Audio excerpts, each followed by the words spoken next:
Leisure time. Did you ever stop to think how much leisure time you really have? Some of us put our leisure time to good use.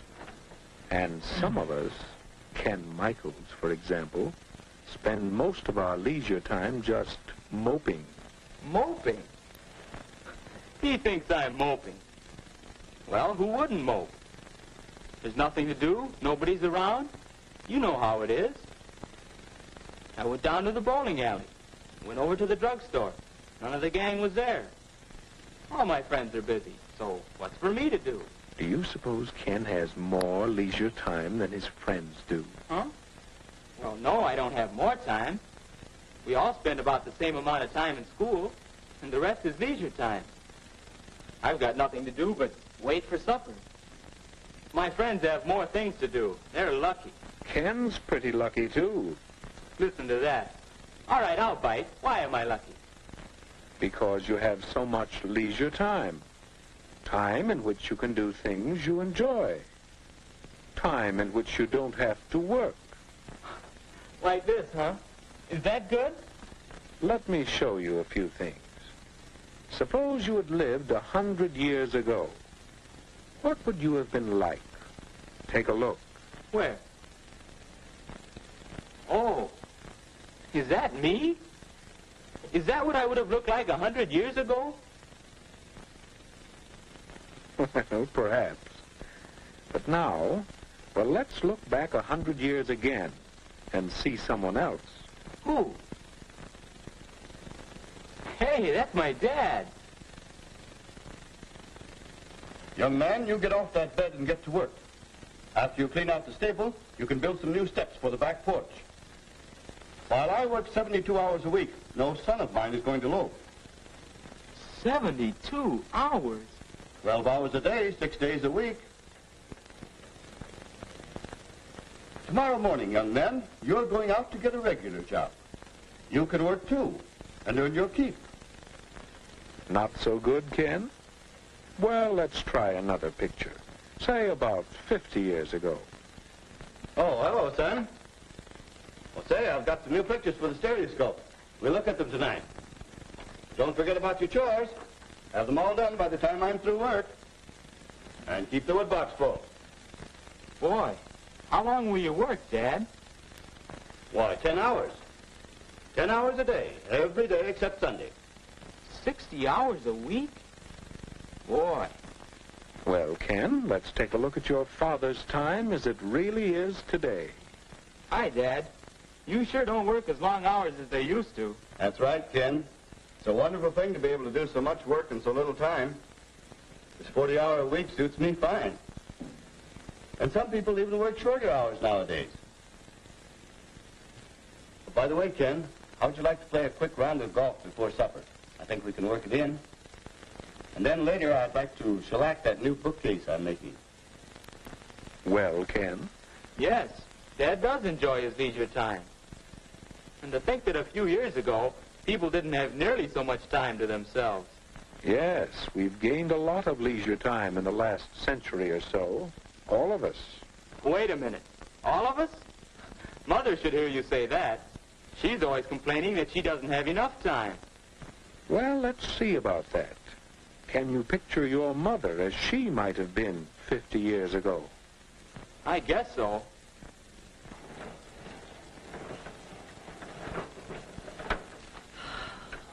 Why, that's hard work. It takes so much time, too. But that's woman's lot in life. Scrub clothes, carry water, bake bread, feed the chickens, till time to go to bed and then get up again to start all over again.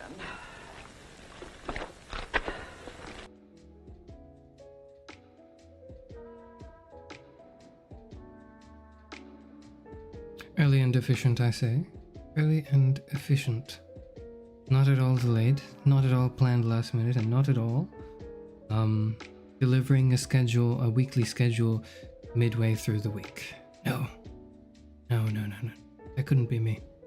No such thing.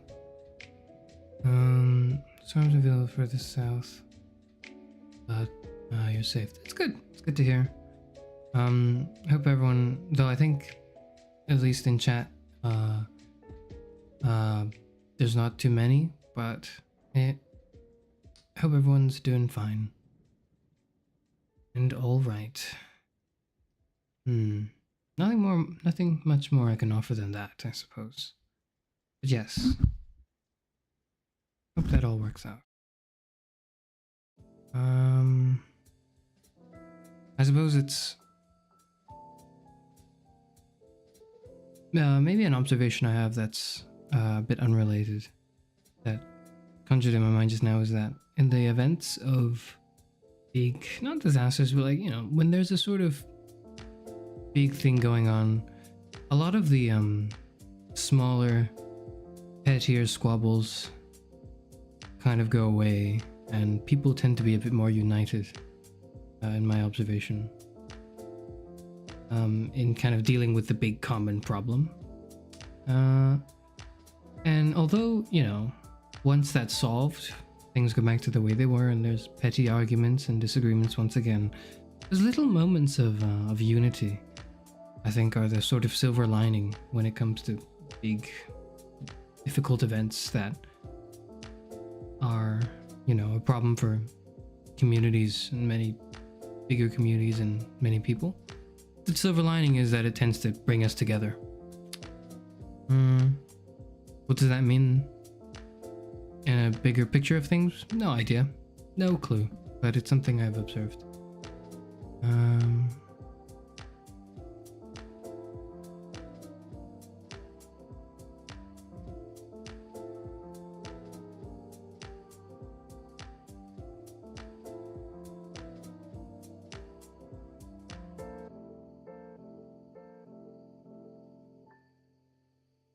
Reading the quote, this is a matter of reading comprehension.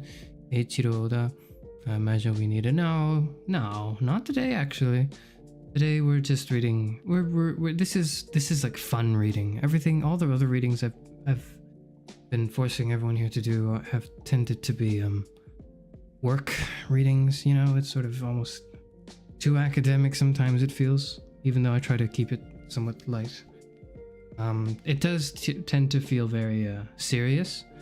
This is rather light in that sense. It's a novel that one might read in leisure. Perhaps the first gothic novel.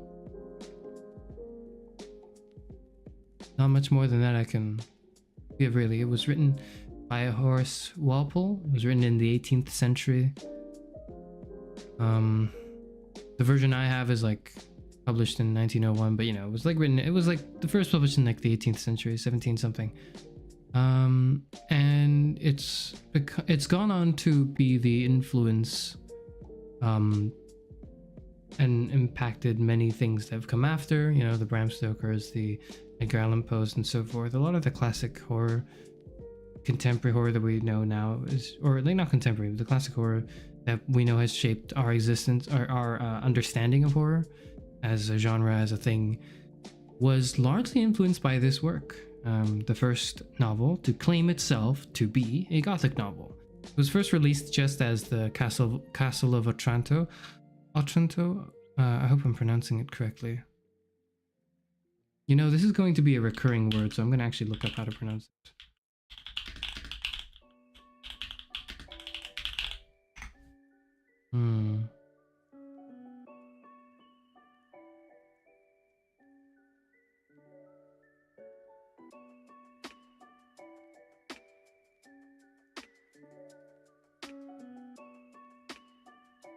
Otranto. Otranto.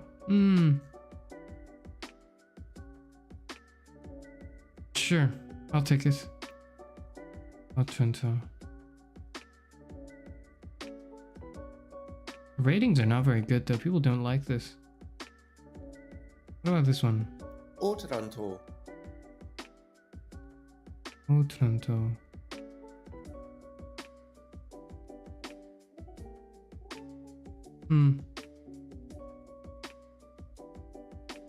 We'll figure it out, and we'll work with what we have.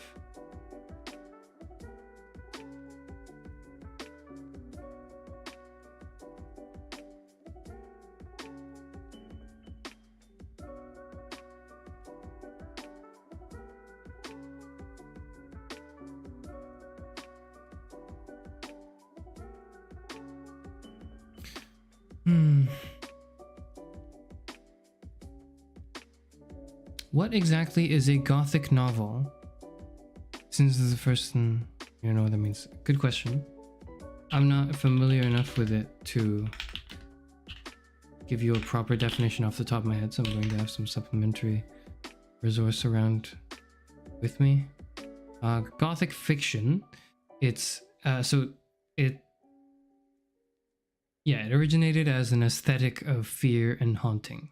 It's a loose literary aesthetic, so it's not like a very strict definition. And it refers to it refers to the Gothic architecture of the European Middle Ages, which was oftentimes the setting. So, like, you know, the castles, the old buildings, all of that, right? That you would imagine the classic horror to be. Dracula, Dr. Jekyll, Mr. Hyde, etc., etc.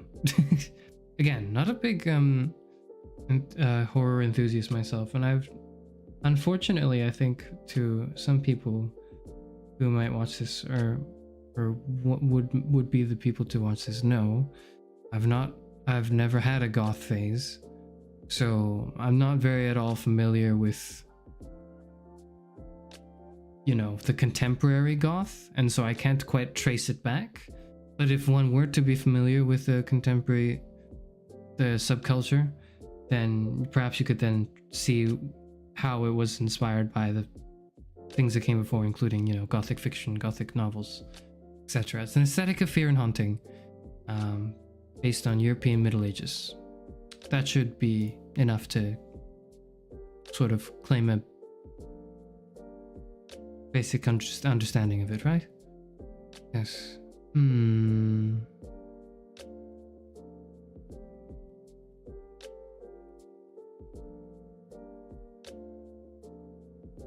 All reading is fun, whether or not it's intellectual is up for debate every couple minutes. It's not up for debate. It's up to interpretation. I like to think of it as. Not everything is an argument that needs to be won. I find the mindset that phrase cautions against is quite difficult to deal with times. But it's just some reading. It's funny because there's like probably a few people that dropped in and decided to stay for the Half-Life 2 stream I did yesterday. I think they would probably not expect this to be the follow-up stream. This is very much not something I think people who would play Half-Life 2 would typically look forward to. But if you are from that, then do check it out. I think it's worth it.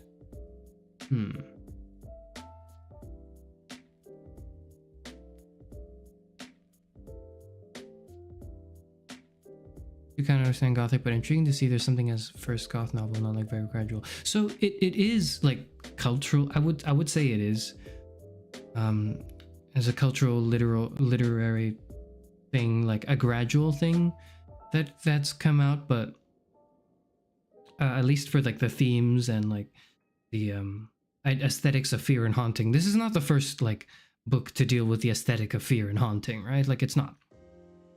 But what makes this the first is actually, funnily enough, the fact that it calls itself the first.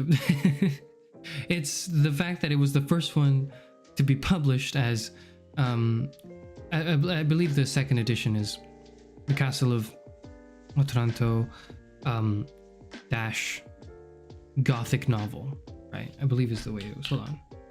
Castle of Otranto.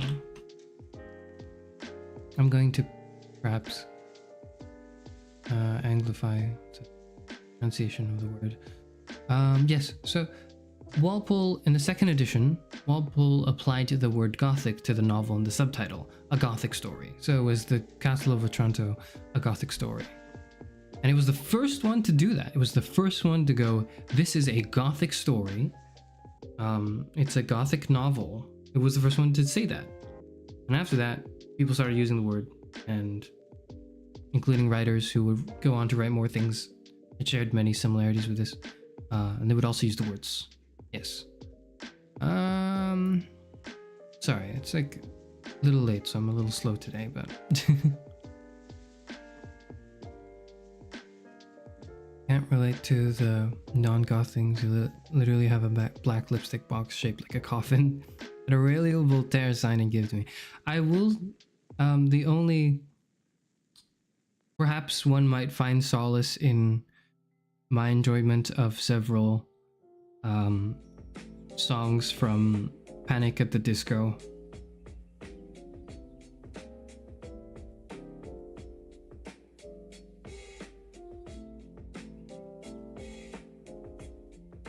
And Fall Out Boy.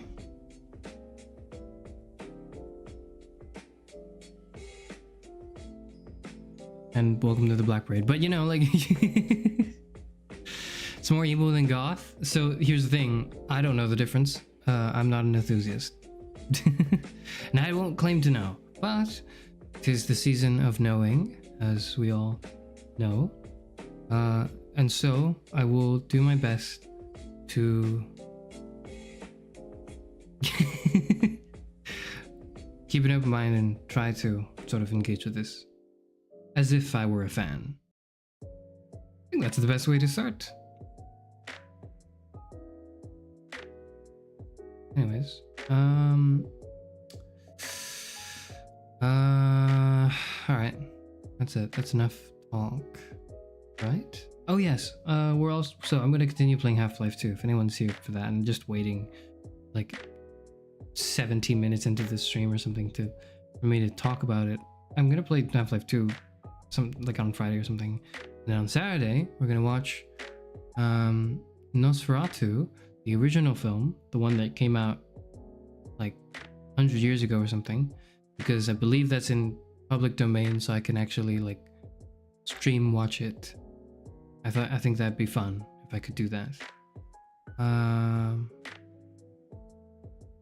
But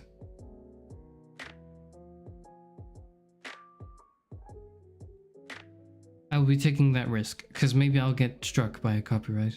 I don't know. Regardless, we're watching a film on Saturday. We're reacting to it. That's it. It's just react content. Nothing inspiring, nothing creative of the sort. If one must view this in an intellectual lens, maybe think of it broadly in the context of a month dedicated to not just horror enjoyment, but sort of a not deconstruction, but like an introduction to the genre. Maybe that would help ease one's mind if you were to really want to dissect it. But no, it's just a react stream. That's all it is. All right, no more. Let's get into the reading. If I can get it to work. Can I get it to work? Yes, I can. Yes, I can.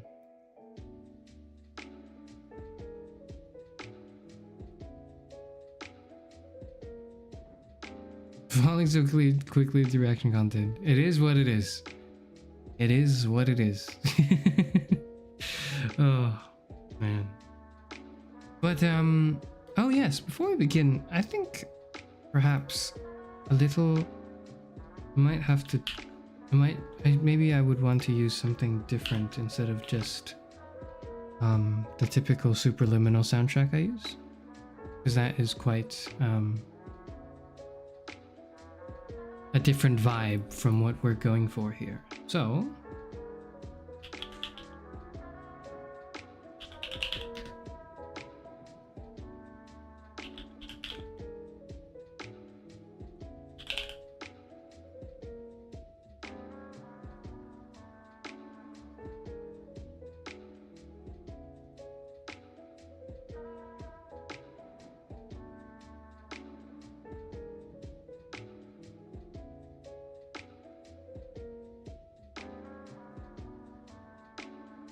let's see if this works.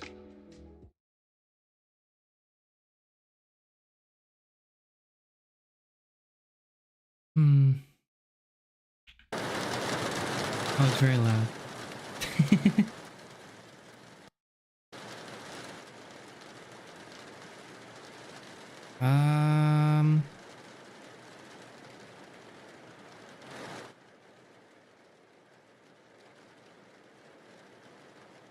There we go. Just royalty-free rain. Acid rain by one. No, I don't think I don't think there's any spooky music that's royalty-free. But we can do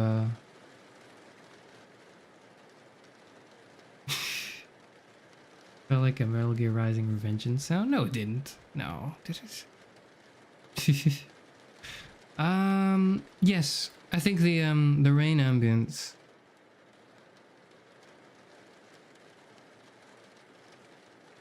would suit the atmosphere for today. Hearing rain sounds on YouTube while listening to heavy rain hour on the background is crazy. Well, then I suppose it's that's synergy, I suppose. But for me, it is not. I just checked. It is not raining where I am from. So this will do for me. I also think it's just ominous enough, but it's where it's not like, it's not necessarily cozy like it can be. It's open to interpretation.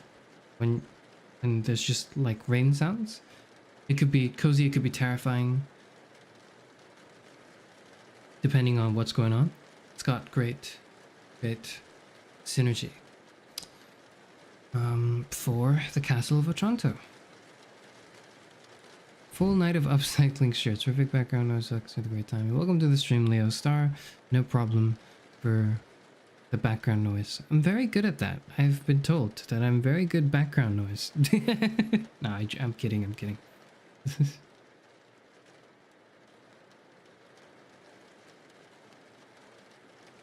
you're doing a quest, personally you believe in an enigmatic encounter would be perfect. We aren't quite doing requests, but I will keep that in mind. Thank you for the suggestion. I'm taking all suggestions, that's for sure. John. Oh, excellent background noise. Thank you. It is sort of I think it depends on the context. I heard, but sometimes it's like a sort of backhanded compliment, the way I've heard it. Where it's almost like saying, it's like you go up to a content creator and go, your stuff is really good second monitor content, and you're like that's like a compliment, because you know people are watching it, but it's like they're also not, if it's like background noise or whatever, it's like they're obviously not paying full attention to it, and maybe that's what you want, maybe that's not what you want, so it's like, again, up to interpretation. Anyways, stop rambling, Cara Sufrenor, and let's go on to read Castle of Otranto by Horace Walpole. Alright, that's it, nothing else. Also, I don't think there'll be questions, it's just a story, but if anyone has thoughts to share, or anyone has anything to say, if you just want to bother me, feel free to do so in the live chat, and I'll read it. I'll glance at it from time to time, and I'll respond to it if necessary. Alright, let's begin.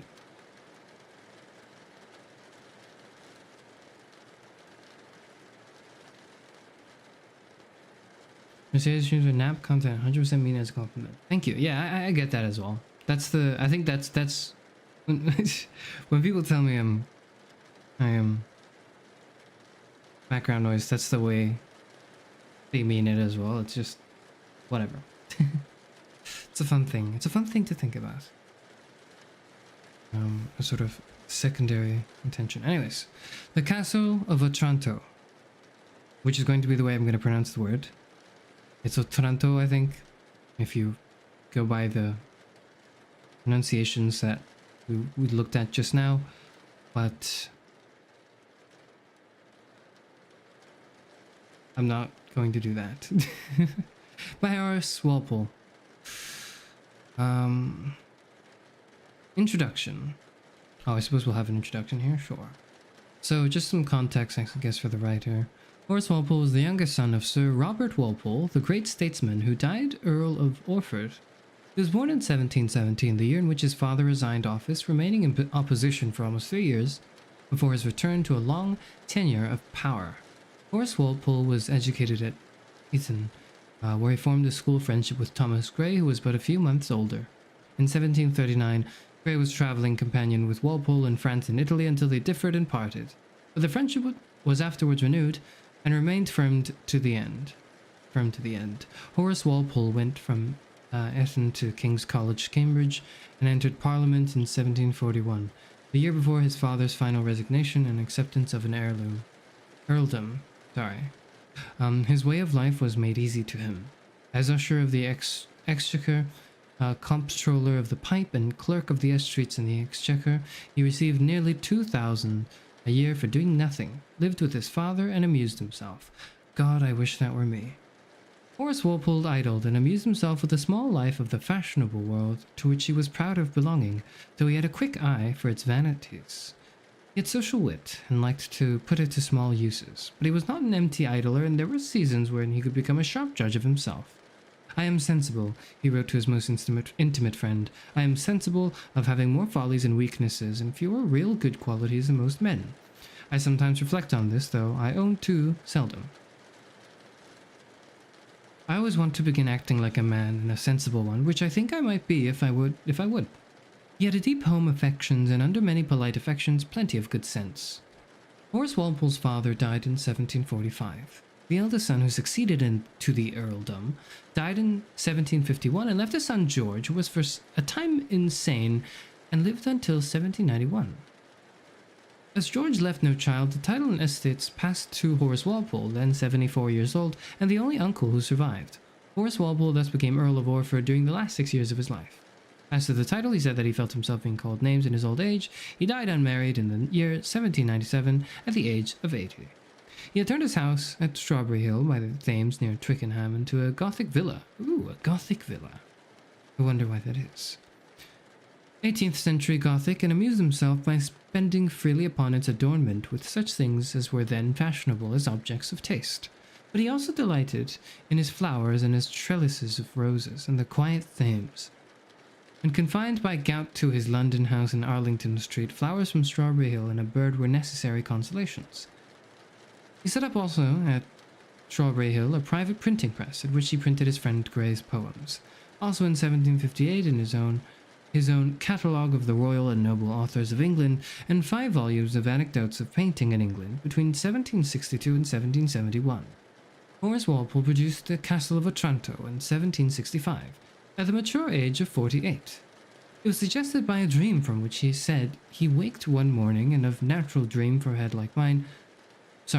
He said he waked one morning, and of which all I could recover was that I had thought myself in an ancient castle, a very natural dream for a head like mine, filled with Gothic story, and that on the uppermost banister of a great staircase I saw a gigantic hand in armor.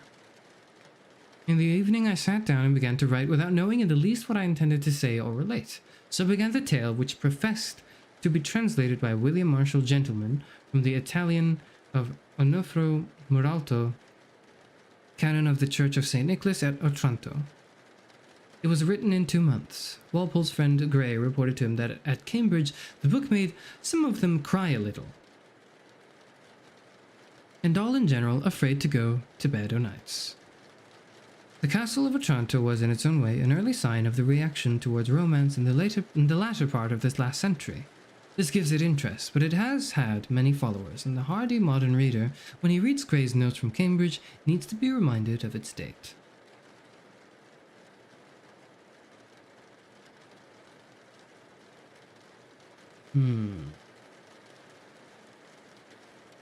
So yes, this is the thing that inspired Horace Walpole, the gigantic hand in armor nightmare that he had in some ancient castle. That was his dream, the contents of his dream. And then he got on for the next 2 months to write this book. He published it, or rather he shared it around, and several people at Cambridge said that maybe, just maybe, and for a little bit, the book made me shit my pants. And so that is the beginning of the first the first Gothic novel in known history.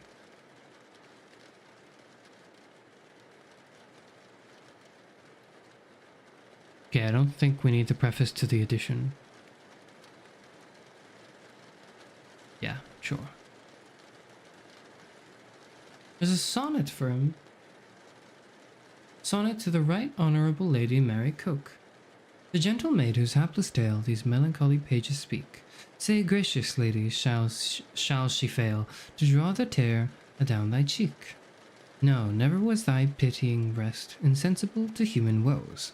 Tender, though firm, it melts distressed, for weaknesses it never knows. Oh, guard the marvels I relate of fell ambition scourged by fate. From reason's peevish blame, blessed with thy smile, my dauntless sail I dare expand to fancy's gale. For sure, thy smiles are fame.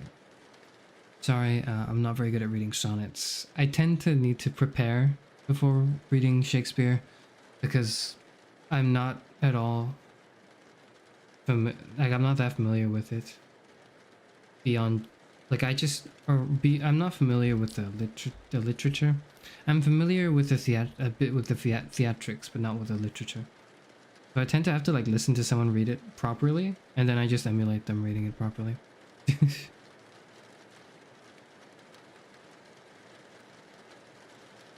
But when I say Shakespeare, I don't mean all, I don't mean actually him, the man himself, but also, the work around his time and written in forms such as the sonnets, right? Anyways.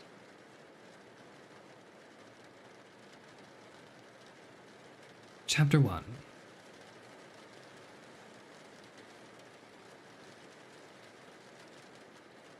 Manfred, Prince of Otranto, had one son and one daughter. The latter, a most beautiful virgin, aged 18, was called Matilda. Conrad, the son, was 3 years younger, a homely youth, sickly and of no promising disposition. Yet he was the darling of his father, who never showed any symptoms of affection to Matilda. Manfred had contracted a marriage for his son with the Marquis of Vicenza's daughter, Isabella, and she had already been delivered by her guardians into the hands of Manfred, that he might celebrate the wedding as soon as Conrad's infirm state of health would permit.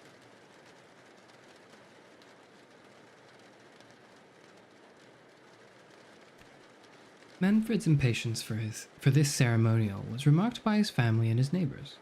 The former, indeed, apprehending the severity of their prince's disposition, did not dare to utter their surmises on this precipitation.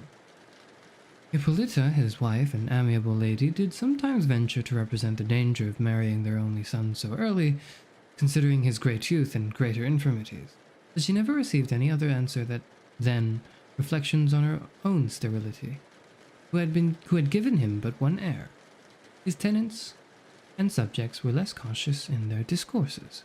He attributed this hasty wedding to the prince's dread of seeing accomplished an ancient prophecy, which was said to have pronounced that the castle and lordship of Otranto should pass from the present family, whenever the real owner should be grown too large to inhabit it. It was difficult to make any sense of this prophecy, and still less easy to conceive what it had to do with the marriage in question. Yet these mysteries or contradictions did not make the populace adhere to the less to their opinion. Young Conrad's birthday was fixed for his espousals. The company was assembled in the chapel of the castle, and everything ready for beginning the divine office when Conrad himself was missing. Manfred, impatient of the least delay, and who had not observed his son retire, dispatched one of his attendants to summon the young prince. The servant, who had not stayed long enough to have crossed the court to Conrad's apartment, came running back breathless in a frantic manner, his eyes staring and foaming at the mouth. He said nothing, but pointed to the court. By the way, if the sound is too loud, let me know and I'll just... and I think preemptively even, I'm going to turn it down a little more. Continue reading. Alright. So that it's a bit more faint, I suppose. Everything goes, yes. The company were struck with terror and amazement. The Princess Hippolyta, without knowing what was the matter, but anxious for her son, swooned away. Manfred, less apprehensive than enraged at the procrastination of the nuptials, and at the folly of his domestic, asked imperiously what was the matter. The fellow made no answer, but continued pointing towards the courtyard, and at last, after repeated questions put to him, cried out, "Oh, the helmet, the helmet!" In the meantime, some of the company had run into the court, from whence was heard a confused noise of shrieks, horror, and surprise. Manfred, who began to be alarmed at not seeing his son, went himself to get information of what occasioned this strange confusion. Matilda remained endeavouring to assist her mother, and Isabella stayed for the same purpose, and to avoid showing any impatience for the bridegroom, for whom, in truth, she had conceived little affection. The first thing that struck Manfred's eyes was a group of his servants endeavouring to raise something that appeared to him a mountain of sable plumes. He gazed without believing his sight. "What are you doing?" cried Manfred, wrathfully. "Where is my son?" A volley of voices replied, "Oh, my lord, the prince, the helmet, the helmet!" Shocked with these lamentable sounds, and dreading he knew not what, he advanced hastily. But what a sight for a father's eyes! He beheld his child dashed to pieces and almost buried under an enormous helmet, 100 times more large than any casque ever made for human being, and shaded with a proportionable quantity of black feathers. The horror of the spectacle, the ignorance of all around how this misfortune had happened, and above all the tremendous phenomenon before him, took away the prince's speech. Yet his silence lasted longer than even grief could occasion. He fixed his eyes on what he wished in vain to believe a vision, and seemed less attentive to his loss, then buried in meditation on the stupendous object that had occasioned it. He examined the fatal casque, nor could even the bleeding, mangled remains of the young prince divert the eyes of Manfred from the portent before him.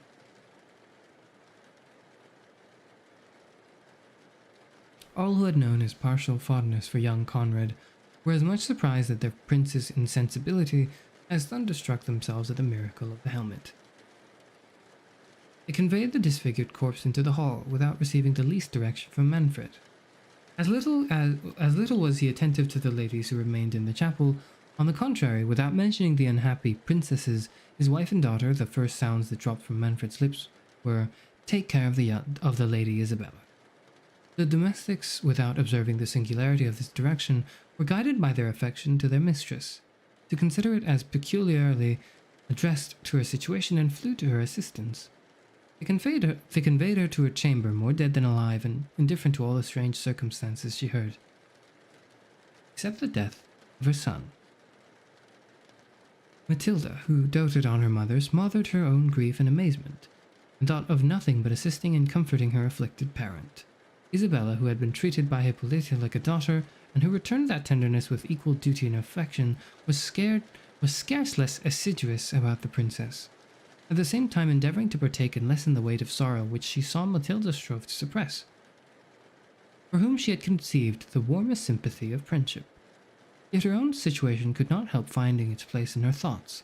She felt no concern for the death of young Conrad, except commiseration, and she was not sorry to be delivered from a marriage which had promised her little felicity, either from her destined bridegroom, or from the severe temper of Manfred, who, though he had distinguished her by great indulgence, had imprinted her mind with terror, from his causeless rigour to such amiable princesses as Hippolyta and Matilda.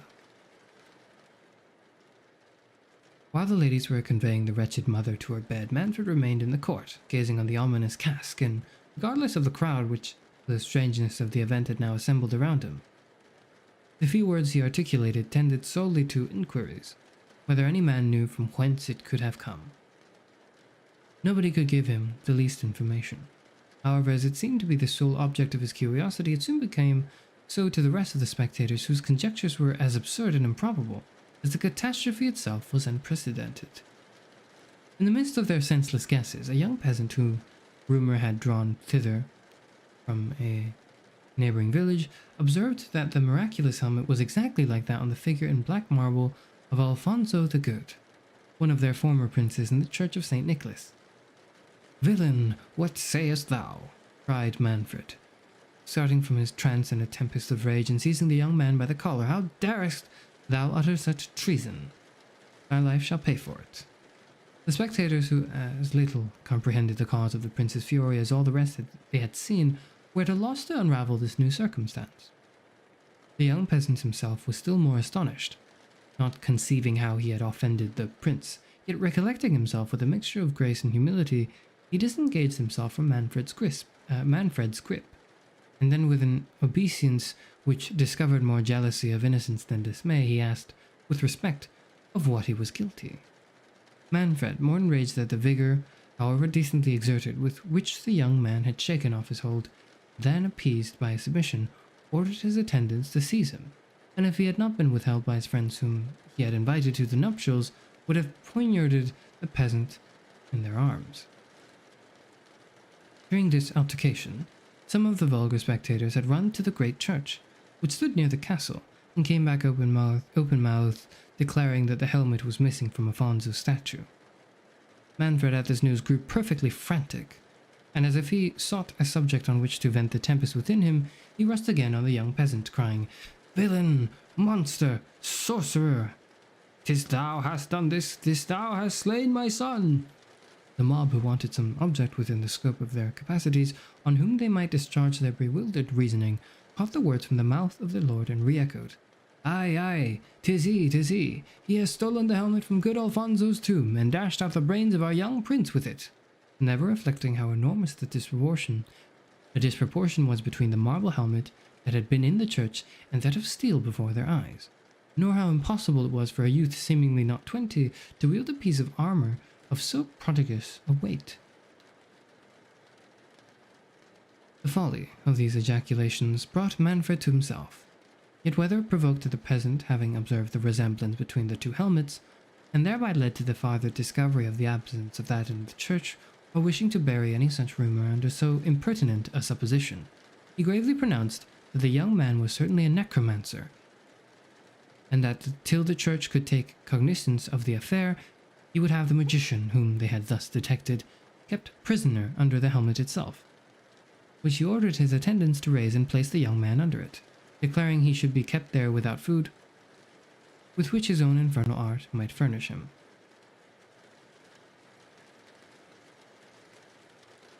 It was in vain for the youth to represent against this preposterous sentence. In vain did Manfred's friends endeavour to divert him from the savage and ill-grounded resolution. The generality were charmed with their lord's decision, which to their apprehensions carried great appearance of justice, as the magician was to be punished by the very instrument with which he had offended, nor were they struck with the least compunction at the probability of the youth being starved, for they firmly believed that by his diabolic skill he could easily supply himself with nutriment.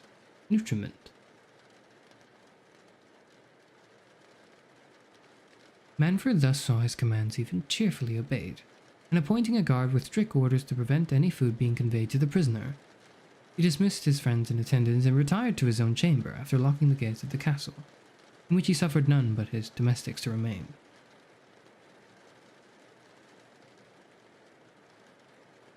Average churchgoer response. This is just average medieval person response. This is just how it was hundreds of years ago. In the meantime, the care and zeal of the young ladies had brought the Princess Hippolyta to herself, who amidst the transport of her own sorrow frequently demanded news of her lord, would have dismissed her attendants to watch over him, and at last enjoined Matilda to leave her, and visit and comfort her father. Matilda, who wanted no affectionate duty to Manfred, though she trembled at his austerity, obeyed the orders of Hippolyta, whom she tenderly recommended to Isabella, and inquiring of the domestics for her father, was informed that he was retired to his chamber, and had commanded that nobody should have admittance to him. Concluding that he was immersed in sorrow for the death of her brother, and fearing to renew his tears by the sight of his sole remaining child, she hesitated whether she should break in upon his affliction. Yet solicitude for him, backed by the commands of her mother, encouraged her to venture disobeying the orders he had given, a fault she had never been guilty of before. The gentle timidity of her nature made her pause for some moments at his door. She heard him traverse his chambers backwards and forwards with disordered steps, a mood which increased her apprehensions. She was, however, just going to beg admittance, when Manfred suddenly opened the door, and as it was now twilight, concurring with the disorder of his mind, he did not distinguish the person, but asked angrily who it was. Matilda replied, trembling, "My dearest father, it is I, your daughter." Manfred, stepping back hastily, cried, "Begone! I do not want a daughter!" and, flinging back abruptly, clapped the door against the terrified Matilda. She was too well acquainted with her father's impetuosity impetuosity to venture a second intrusion. When she had a little recovered the shock of so bitter a reception, she wiped away her tears to prevent the additional stab that the knowledge of it would give to Hippolyta, who questioned her in the most anxious terms on the health of Manfred, and how he bore his loss. Matilda assured her he was well, and supported his misfortune with manly fortitude. "But will he not let me see him?" said Hippolyta mournfully.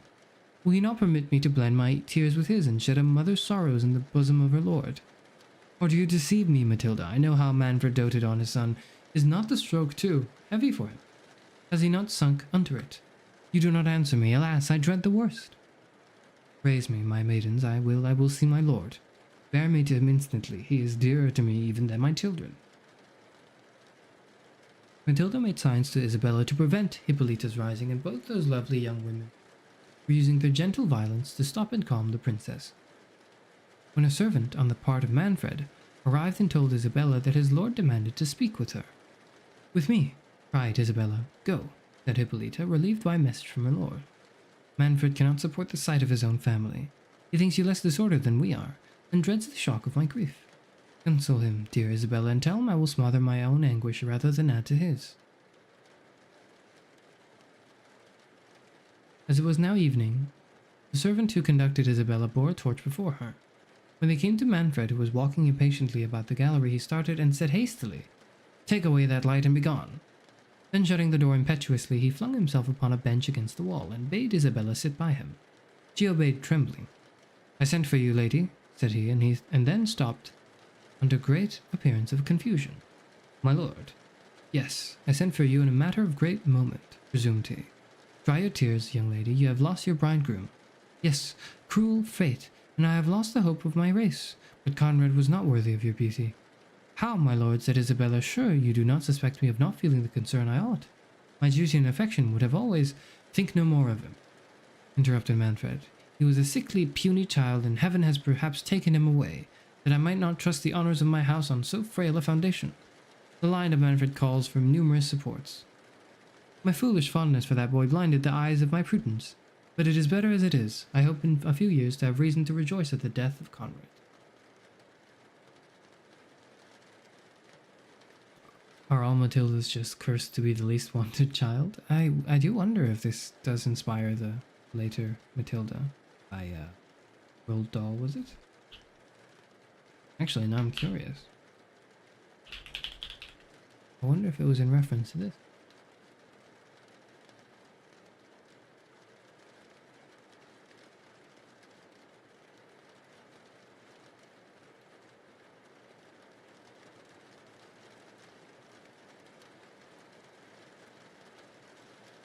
I don't know. I'm not looking this up. Anyways. Words cannot paint the astonishment of Isabella. At first she apprehended that grief had disordered Manfred's understanding. Her next thought suggested that this strange discourse was designed to ensnare her. She feared that Manfred had perceived her indifference for his son, and in consequence of that idea she replied, "Good, my lord, do not doubt my tenderness. My heart would have accompanied my hand. Conrad would have engrossed all my care, and wherever fate shall dispose of me, I shall always cherish his memory, and regard your highness and the virtuous Hippolyta as my parents." "Curse on Hippolyta," cried Manfred. "Forget her from this moment, as I do. In short, lady, you have missed a husband undeserving of your charms. He shall now be better disposed of. Instead of a sickly boy, you shall have a husband in the prime of his age, who will know how to value your beauties, and who may expect a numerous offspring. "Alas, my lord," said Isabella, "my mind is too sadly engrossed by the recent catastrophe in your family to think of another marriage. If ever my father returns, and it shall be his pleasure, I shall obey, as I did when I consented to give my hand to your son. But until his return, permit me to remain under your hospitable roof, and employ the melancholy hours in assuaging yours, Hippolyta's, and the fair Matilda's affliction." "I desired you once before," said Manfred angrily, "not to name that woman. From this hour she must be a stranger to you, as she must be to me. In short, Isabella, since I cannot give you my son, I offer you myself." Sorry. Excuse me. I just have to I was really hoping that wasn't the case, but it is. Ah.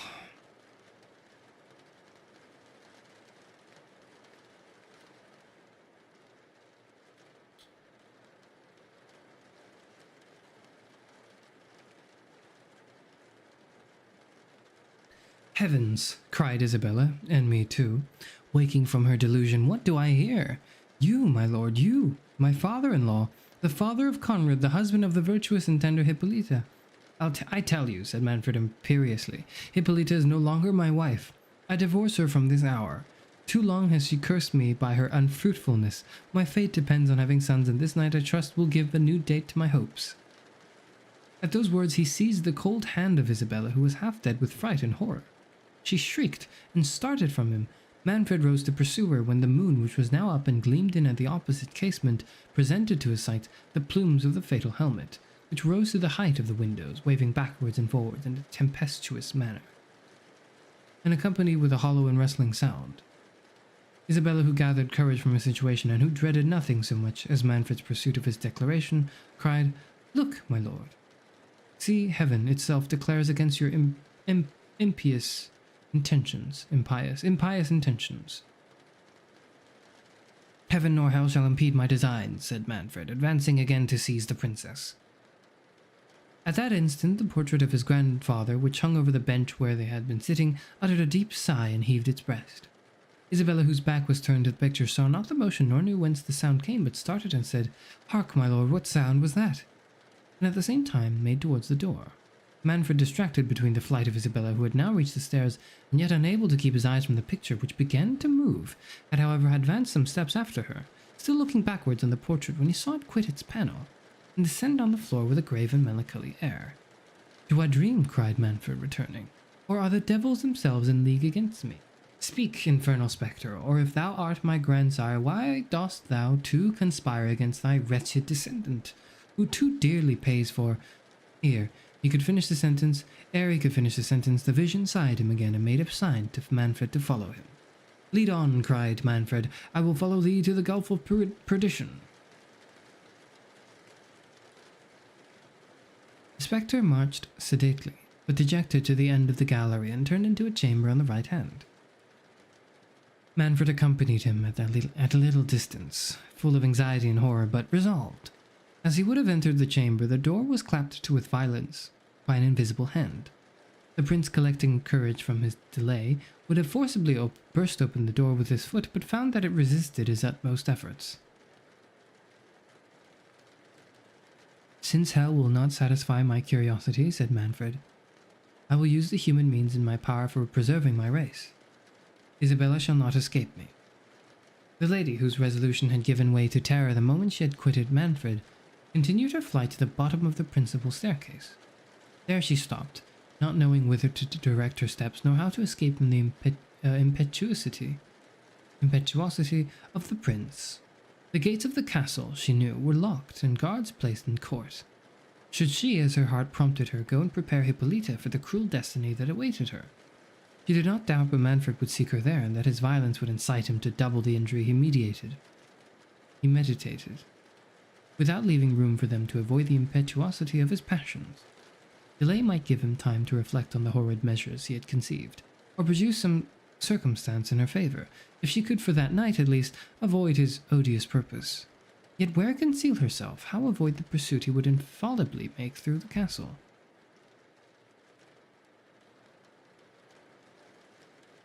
As these thoughts passed rapidly through her mind, she recollected a subterraneous passage which led from the vault of the castle to the church of St. Nicholas. Should she reach the altar before she was overtaken?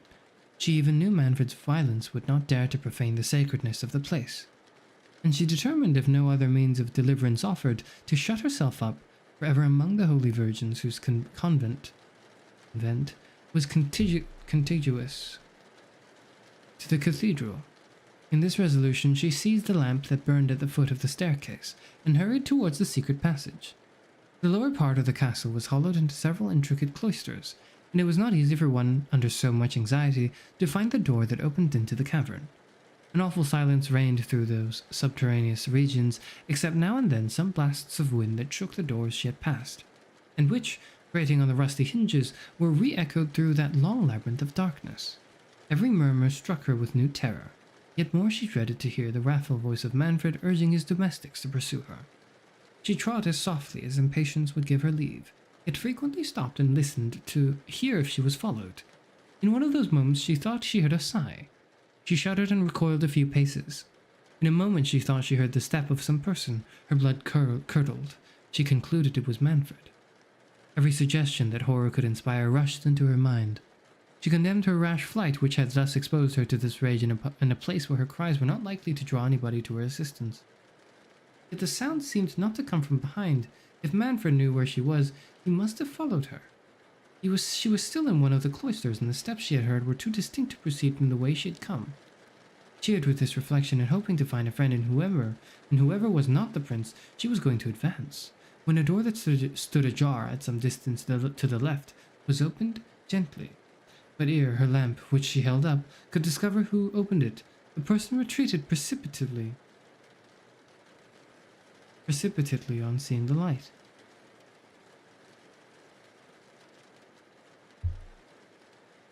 Isabella, whom every incident was sufficient to dismay, hesitated whether she should proceed. Her dread of Manfred soon outweighed every other terror. The very circumstance of the person avoiding her gave her a sort of courage. It could only be, she thought, some domestic belonging to the castle. Her gentleness had never raised her an enemy, and conscious innocence made her hope that, unless sent by the prince's order to seek her, the servants would rather assist than prevent her flight. Fortifying herself with these reflections, and believing by what she could observe that she was near the mouth of the subterraneous cavern, she approached the door that had been opened. But a sudden gust of wind that met her at the door extinguished her lamp, and left her in total darkness. Words cannot paint the horror of the princess's situation.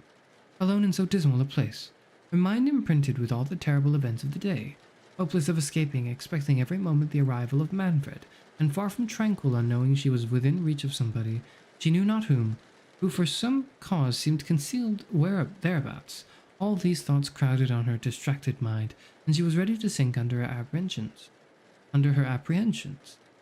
She addressed herself to every saint in heaven, and inwardly implored their assistance. For a considerable time she remained in agony, despair. At last, as softly as was possible, she felt for the door, and having found it, entered trembling into the vault from whence she had heard the sighs and steps. It gave her a kind of momentary joy to perceive an imperfect ray of clouded moonshine gleam from the roof of the vault, which seemed to be fallen in, and from whence hung a fragment of earth or building. She could not distinguish which that appeared to have been crushed inwards. She advanced eagerly towards this chasm, when she discerned a human form standing close against the wall. She shrieked, believing it the ghost of her betrothed Conrad. The figure advancing said in a submissive voice, "Be not alarmed, lady, I will not injure you." Isabella, a little encouraged by the words and tone of the voice of the stranger, and recollecting that this must be the person who had opened the door, recovered her spirits enough to reply, "Sir, whoever you are, take pity on a wretched princess, standing on the brink of destruction. Assist me to escape from this fatal castle, or in a few moments I may be made miserable forever." "Alas," said the stranger, "what can I do to assist you?" "I will die in your defense, but I am unacquainted with the castle, and want—" "Oh," said Isabella, hastily interrupting him, "help me but to find a trapdoor that must be hereabout, and it is the greatest service you can do me, for I have not a minute to lose." Saying these words, she felt about on the pavement and directed to the stranger to search likewise for a smooth piece of brass enclosed in one of the stones. "That," said she, "is the lock which opens with a spring of which I know the secret. If we can find that, I may escape. If not, alas, courteous stranger, I fear I shall have involved you in my misfortunes. Manfred will suspect you for the accomplice of my flight, and you will fall a victim to his resentment." "I value not my life," said the stranger, "and it will be of some comfort to lose it in trying to deliver you from his tyranny." "Generous youth," said Isabella, "how shall I ever requite?" As she uttered those words, a ray of moonshine, streaming through a cranny of the ruin above, shone directly on the lock they sought. "Oh, transport," said Isabella, "here is the trapdoor." And taking out the key, she touched the spring, which, starting aside, discovered an iron ring. "Lift up the door," said the princess. The stranger obeyed, and beneath appeared some stone steps ascending into a vault totally dark. "We must go down here," said Isabella. "Follow me." Dark and dismal as it was, we cannot miss our way. It leads directly to the church of St. Nicholas, But perhaps, added the princess modestly, you have no reason to leave the castle, nor have I farther occasion for your service. In a few minutes I shall be safe from Manfred's rage. Only let me know to whom I am so much obliged. I will never quit you, said the stranger eagerly, until I have placed you in safety. Nor think me, princess, more generous than I am, for you are my principal care. The stranger was interrupted by a sudden noise of voices that seemed approaching, and they soon distinguished these words. Talk not to me of necromancers. I tell you she must be in the castle. I will find her in spite of enchantment. Oh heavens, cried Isabella, it is the voice of Manfred. Make haste or we are ruined, and shut the trapdoor after you. Saying this, she descended the steps precipitately. As the stranger hastened to follow her, he let the door slip out of his hands. It fell, and the spring closed over it. He tried in vain to open it, not having observed Isabella's method of touching the spring, nor had he many moments to make an essay. The noise of the falling door had been heard by Manfred, who, directed by the sound, hastened thither, attended by his servants with torches. It must be Isabella, cried Manfred, before he entered the vault. She is escaping by the subterraneous passage, but she cannot have gone far. What was the astonishment of the prince when, instead of Isabella, the light of the torches discovered to him the young peasant whom he thought confined under the fatal helmet. Traitor, said Manfred, how camest thou here? I thought thee in durance above in the court. I am no traitor, replied the young man boldly, nor am I answerable for your thoughts. Presumptuous villain, cried Manfred, dost thou provoke my wrath? Tell me how hast thou escaped from above, how thou hast corrupted thy guards, and their lives shall answer it. My poverty, said the peasant calmly, will disculpate them. Though the ministers of a tyrant's wrath, to thee they are faithful, but too willing to execute the orders which you unjustly imposed upon them. Art thou so hardy as to dare my vengeance, said the prince, but tortures shall force the truth from thee. Tell me, I will know thy accomplices. There was my accomplice, said the youth. There was my accomplice, said the youth, smiling and pointing to the roof. Manfred ordered the torches to be held up, and perceived that one of the cheeks of the enchanted cask had forced its way through the pavement of the court, as the servants had let it fall over the peasant, and had broken through into the vault, leaving a gap, through which the peasant had pressed himself some minutes before he was found by Isabella. Was that the way by which thou didst descend? Said Manfred. It was, said the youth. But what noise was that, which I heard as I entered the cloister? A door clamped, said the peasant. I heard it as well as you. What door? Said Manfred hastily. I'm not acquainted with your castle, said the peasant.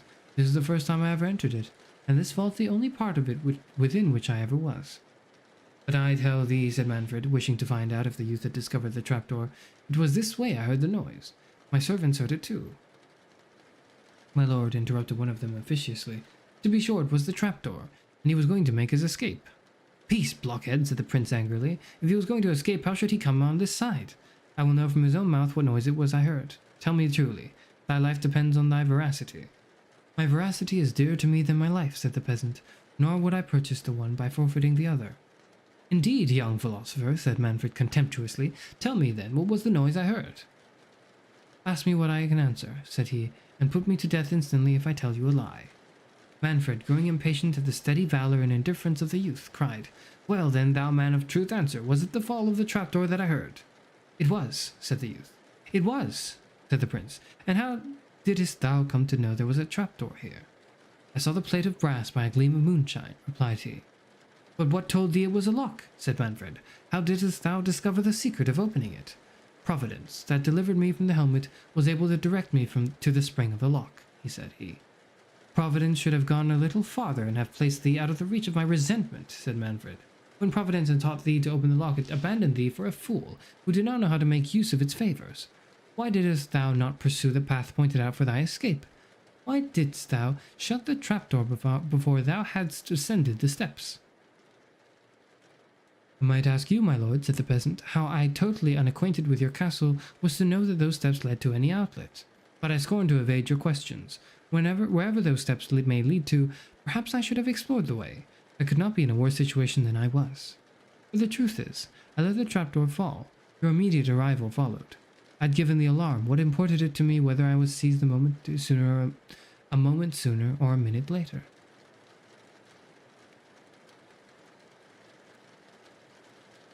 Thou art a resolute villain for thy years, said Manfred. Yet on reflection I suspect thou dost but trifle with me. Thou hast not yet told me how thou didst open the lock. That I will show you, my lord, said the peasant, and taking up a fragment of stone that had fallen from above, he laid himself upon the trapdoor and began to beat on the piece of brass that covered it, meaning to gain time for the escape of the princess. This presence of mind, joined to the frankness of the youth, staggered Manfred. He even felt a disposition towards pardoning one who had been guilty of no crime. Manfred was not one of those savage tyrants who wanton in cruelty unprovoked. The circumstances of his fortune had given an asperity to his temper, which was naturally humane, and his virtues were always ready to operate, when his passions did not obscure his reason. While the prince was in this suspense, a confused noise of voices echoed through the distant vaults. As the sound approached, he distinguished the clamours of some of his domestics, whom he had dispersed through the castle in search of Isabella, calling out, "Where is my lord? Where is the prince?" "Here I am," said Manfred as they came nearer. "Have you found the princess?" The first that arrived replied, "Oh, my lord, I am glad we have found you." "Found me," said Manfred. "Have you found the princess?" "We thought we had, my lord," said the fellow, looking terrified. But what?" cried the prince. "Has she escaped?" "Jacques and I, my lord." "Yes, I and Diego," interrupted the second, who came up in still greater consternation. "Speak one of you at a time," said Manfred. "I ask you, where is the princess?" "We do not know," said they both together, "but we are frightened out of our wits." "So I think, blockheads," said Manfred. "What is it that has scared you thus?"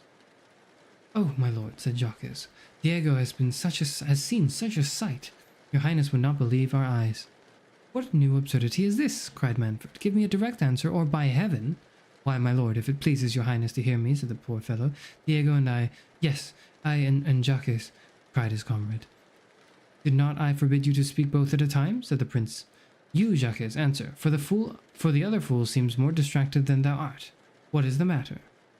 "My gracious lord," said Jacques, "if it pleases your highness to hear me, Diego and I, according to your highness's orders, went to search for the young lady, but being comprehensive that we might meet the ghost of my young lord, your highness's son, God rest his soul, as he has not received Christian burial." "Sot!" cried Manfred in a rage. "Is it only a ghost, then, that thou hast seen?" "Oh, worse, worse, my lord," cried Diego. "I'd rather have seen 10 whole ghosts." "Grant me patience," said Manfred. "These blockheads distract me. Out of my sight, Diego, and thou, Jacques, tell me in one word, art thou sober? Art thou raving? Thou wast wont to have some sense. Has the other sot frightened himself, and thee too? Speak, what is it he fancies he has seen?" "Why, my lord," replied Jacques, trembling, "I was going to tell your highness that since the calamitous misfortune of my young lord, God rest his precious soul, not one of us your highness's faithful servants, and indeed we are, my lord, your poor men, though poor men, I say, not one of us has dared to set a foot about the castle, but 2 together. So Diego and I, thinking that my young lady might be in the great gallery, went up there to look for her, and tell her your highness wanted something to impart to her." "Oh, blundering fools," cried Manfred, "and in the meantime she has made her escape because you were afraid of goblins. Why, thou knave, she left me in the gallery. I came from thence myself."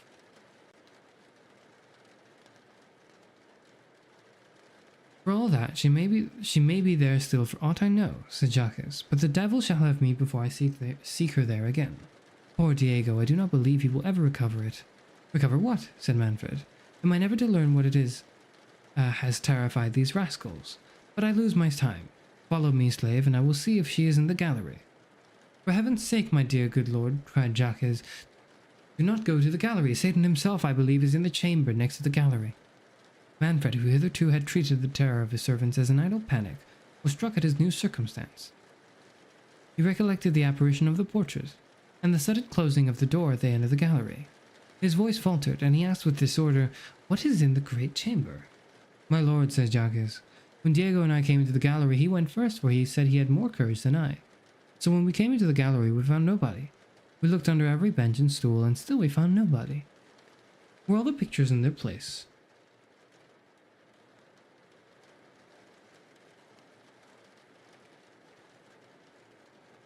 "Yes, my lord," answered Jacques, "but we did not think of looking behind them." "Well, well," said Manfred, "proceed."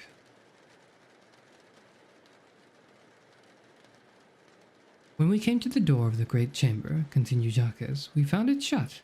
"And could you not open it?" said Manfred. "Oh, yes, my lord, would to heaven we had not," replied he. "Nay, it was not I neither, it was Diego. He He was grown foolhardy, and would go on, though I advised him, if ever I open a door that is shut again. Trifle not, said Manfred, shuddering, but tell me what you saw in the great chamber on opening the door. Aye, my lord, said Jacques, it was behind Diego, but I heard the noise. Jacques, said Manfred, in a solemn tone of voice, tell me, I adjure thee by the souls of my ancestors, what was it thou sawest? What was it thou heardest? It was Diego saw it, my lord. It was not I, replied Jacques. I only heard the noise. Diego had no sooner opened the door than he cried out and ran back. I ran back too and said, Is it the ghost? The ghost? No, no, said Diego, and his hair stood on end. It is a giant, I believe. He is clad in armor, for I saw his foot and part of his leg, and they are as large as the helmet below in the court. As he said these words, my lord, we had a violent motion and the rattling of armor, as if the giant was rising, for Diego had told me since that he believes the giant was lying down, for the foot and leg were stretched at length on the floor. Before we could get to the end of the gallery, we heard the doors of the great chamber clap behind us. We did not dare turn back to see if the giant was following us. Yet, now I think on it, we must have heard him if he had pursued us. But for heaven's sake, good my lord, send for the chaplain, and have the castle exorcised, for certain it is enchanted. Aye, pray do, my lord, cried all the servants at once, or you must leave your highness's services. Peace, daughters, said Manfred, and follow me. I will know what all this means. We, my lord, cried they with one voice, we would not go up to the gallery for your highness's revenue. The young peasant who had stood silent now spoke. Will your highness, said he, permit me to try this adventure? My life is of consequence to nobody. I fear no bad angel and have offended no good one. Your behavior is above your seeming, said Manfred, viewing him with surprise and admiration. Hereafter I will reward your bravery, but now, continued he with a sigh, I am so circumstanced that I dare trust no eyes but my own. However, I give you leave to accompany me. Manfred, when he first followed Isabella from the gallery, had gone directly to the apartment of his wife, including the princess, had retired thither. Hippolyta, who knew his step, rose with anxious fondness to meet her lord, whom she had not seen since the death of their son. She would have flown in a transport mixed of joy and grief to his bosom, but he pushed her rudely off and said, Where is Isabella? Isabella, my lord, said the astonished Hippolyta. Yes, Isabella, cried Manfred imperiously. I want Isabella.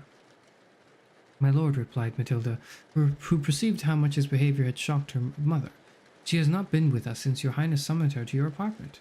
Tell me where she is, said the prince. I do not want to know where she has been. My good lord, says Hippolyta, your daughter tells you the truth. Isabella left us by your command and has not returned since. But, my good lord, compose yourself. Retire to your rest. This dismal day has disordered you. Isabella shall await your orders in the morning. What then do you know where she is? What then you know where she is? Cried Manfred. Tell me directly, for I will not lose an instant, and you, woman, speaking to his wife, order your chaplain to attend me forthwith. Isabella, said Hippolyta calmly, is retired, I suppose, to her chamber. She is not accustomed to watch at this late hour. Gracious, my lord, continued she, let me know what has disturbed you. Has Isabella offended you? Trouble me not with questions, said Manfred, but tell me where she is. Matilda shall call her, said the princess. Sit down, my lord, and resume your wonted fortitude. What? Art thou jealous of Isabella? Replied he, that you wish to be present at our interview? Good heavens, my lord, said Hippolyta, what is it your highness means? Thou wilt know ere many minutes are past, said the cruel prince. Send your chaplain to me and wait my pleasure here. At these words he flung out of the room in search of Isabella, leaving the amazed ladies thunderstruck with his words and frantic deportment, and lost in vain conjectures on what he was meditating. Manfred was now returning from the vault, attended by the peasant and a few of his servants whom he had obliged to accompany him.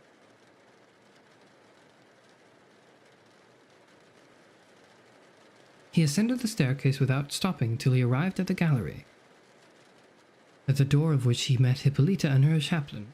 When Diego had been dismissed by Manfred, he had gone directly to the princess's apartment with the alarm of what he had seen. That excellent lady, who no more than Manfred doubted of the reality of the vision, yet affected to treat it as a delirium of the servant. Willing, however, to save her lord from any additional shock, and prepared by a series of griefs not to tremble at any accession to it, she determined to make herself the first sacrifice, if fate had marked the present hour for their destruction.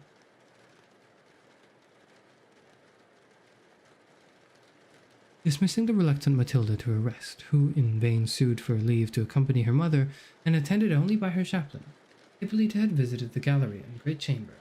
Now, with more serenity of soul than she had felt for many years, she met her lord, and assured him that the vision of the gigantic leg and foot was all a fable, and no doubt an impression made by fear, in the dark and dismal hour of the night on the minds of his servants. She and the chaplain had examined the chamber and found everything in the usual order.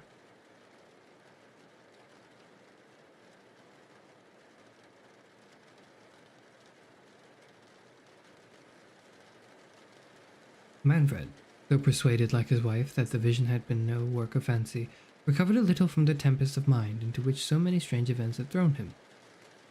Ashamed, too, of his inhuman treatment of a princess who returned every injury with new marks of tenderness and duty, he felt returning love forcing itself into his eyes, but not less ashamed of feeling remorse towards one against whom he was inwardly meditating a yet more bitter outrage. He curbed the yearnings of his heart, and did not dare to lean even towards pity. The next transition of his soul was to exquisite villainy.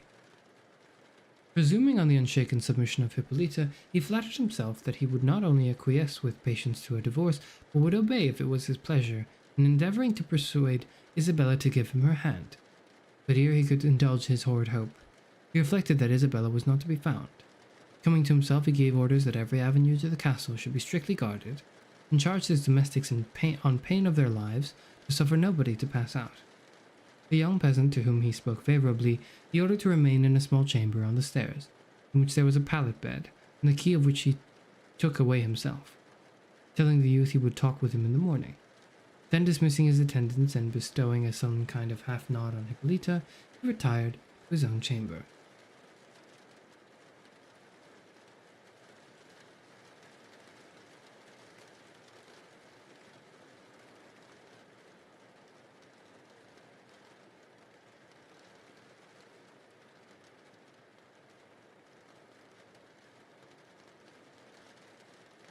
Excuse me. I also have been afflicted with a bit of a drowsiness as I'm reading this, so my apologies for the dip in quality, as usual. I think I will probably end after chapter 2, just to have it be a shorter stream. I also don't want to read the whole thing because, well, one, because I'm a little tired, but two, because I'm not sure how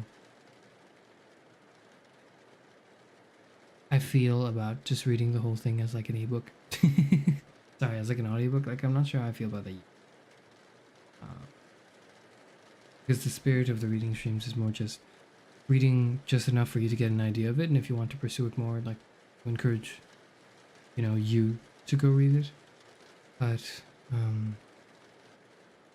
that may not be the case. Anyways,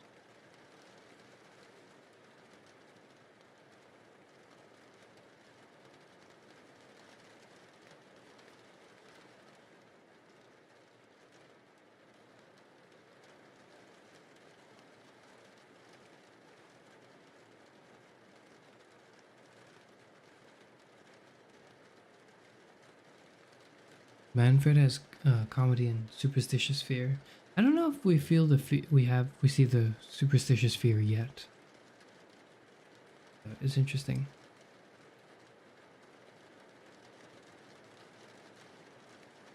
Or maybe you're talking about the scenes with him? I don't know. Yeah. The story to me seems like it's setting up Manfred to be the one to be spooked later. We'll see.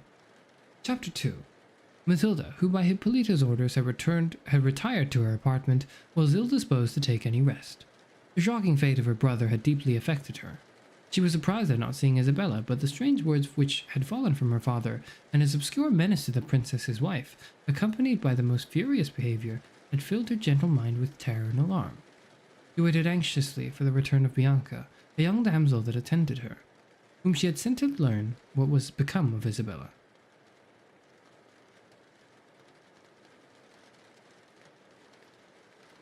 Bianca soon appeared, and informed her mistress of what she had gathered from the servants, that Isabella was nowhere to be found.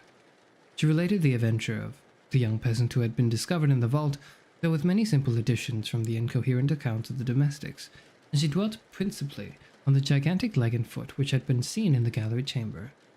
This last circumstance had terrified Bianca so much that she was rejoiced when Matilda told her that she would not go to rest, but would watch till the princess should rise. The young princess wearied himself in conjectures on the flight of Isabella, and on the threats of Manfred to her mother, but what business could he have so urgent with the chaplain? Does he intend to have my brother's body interred privately in the chapel?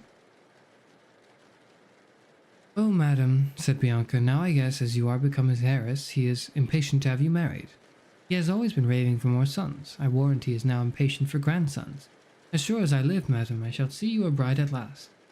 Good madam, you won't cast off your faithful Bianca. You won't put it on a rosara over me now. Now you are a great princess.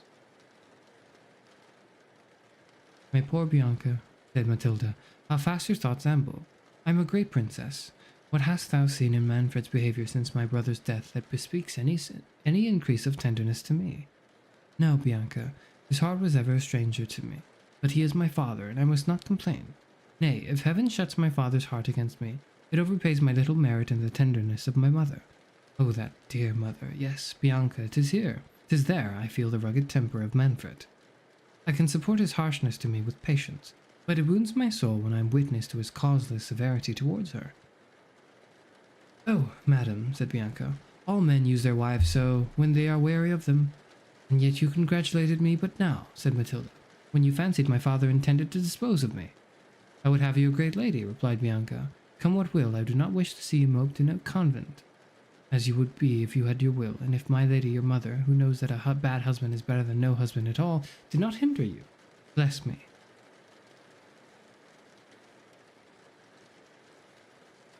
What noise is that? St. Nicholas, forgive me, I was but in jest. It is the wind, said Matilda, whistling through the battlements in the tower above. You have heard it 1,000 times. Nay, said Bianca, there was no harm neither in what I said. It is no sin to talk of matrimony. And so, madam, as I was saying, if my Lord Manfred should offer you a handsome young prince for a bridegroom, you would drop him a curtsy, and tell him you would rather take the veil. Thank heaven I am in no such danger, said Matilda. You know how many proposals from me he has rejected? And you thank him like a dutiful daughter, do you, madam? But come, madam, suppose tomorrow morning he was to send for you to the great council chamber, and there you should find at his elbow a lovely young prince, with large black eyes, a smooth white forehead, and manly curling locks like jet. In short, madam, a young hero resembling the picture of the good Alfonso in the gallery, which you sit and gaze at for hours together. Do not speak lightly of that picture, interrupted Matilda, sighing. I know the adoration with which I look at the picture is uncommon, but I am not in love with a coloured panel. The character of that virtuous prince, the veneration with which my mother has inspired me from his memory, the orisons which, I know not why, she has enjoined me to pour forth at his tomb, all have concurred to persuade me that somehow or other my destiny is linked with something relating to him. Lord, madam, how should that be? Said Bianca. I've always heard that your family was in no way related to them. And I'm sure I cannot conceive why, my lady, the princess sends you in a cold morning or a damp evening to pray at his tomb. He is no saint by the almanac. If you must pray, why does she not bid you address yourself to our great Saint Nicholas? I'm sure he is the saint I pray to for a husband. Perhaps my mind would be less affected, said Matilda, if my mother would explain her reasons to me. But it is the mystery she observes that inspires me with this. I know not what to call it, as she never acts from caprice. I'm sure there is some fatal secret at bottom. Nay, I know there is. In her agony of grief for my brother's death, she dropped some words that intimated as such. Oh, dear madam, cried Bianca, what were they? No, said Matilda, if a parent lets fall a word and wishes it recalled, it is not for a child to utter it. What? Was she sorry for what she had said? Said Bianca. I am sure, madam, you may trust me. With my own little secrets, when I have any, I may, said Matilda, but never with my mother's. A child ought to have no ears or eyes but as a parent directs. Well, to be sure, madam, you are born to be a saint, said Bianca, and there is no one resisting one's vocation. You will end in a convent at last. But there is my lady Isabella, who would not be so reserved to me. She would let me talk to her of a young man, and when a handsome cavalier had come to the castle, she has owned to me that she wished your brother Conrad resembled him. Bianca, said the princess, I do not allow you to mention my friend disrespectfully. Isabella is of a cheerful disposition, but her soul is pure as virtue itself. She knows your idle babbling humor, and perhaps has now and then encouraged it to divert melancholy and to enliven the solitude in which my father keeps us. Blessed Mary, said Bianca, starting. There it is again. Dear madam, do you hear nothing? This castle is certainly haunted. Peace, said Matilda, and listen. I didn't think I heard a voice, but it must be fancy. Your terrors, I suppose, have infected me. Indeed, madam, said Bianca, half weeping with agony. I'm sure I heard a voice. Does anybody lie in the chamber beneath? Said the princess. Nobody is dared to lie there, answered Bianca, since the great astrologer, that was your brother's tutor, drowned himself. For certain, madam, his ghost and the young princes are now met within chambers below. For heaven's sake, let us fly to your mother's apartment.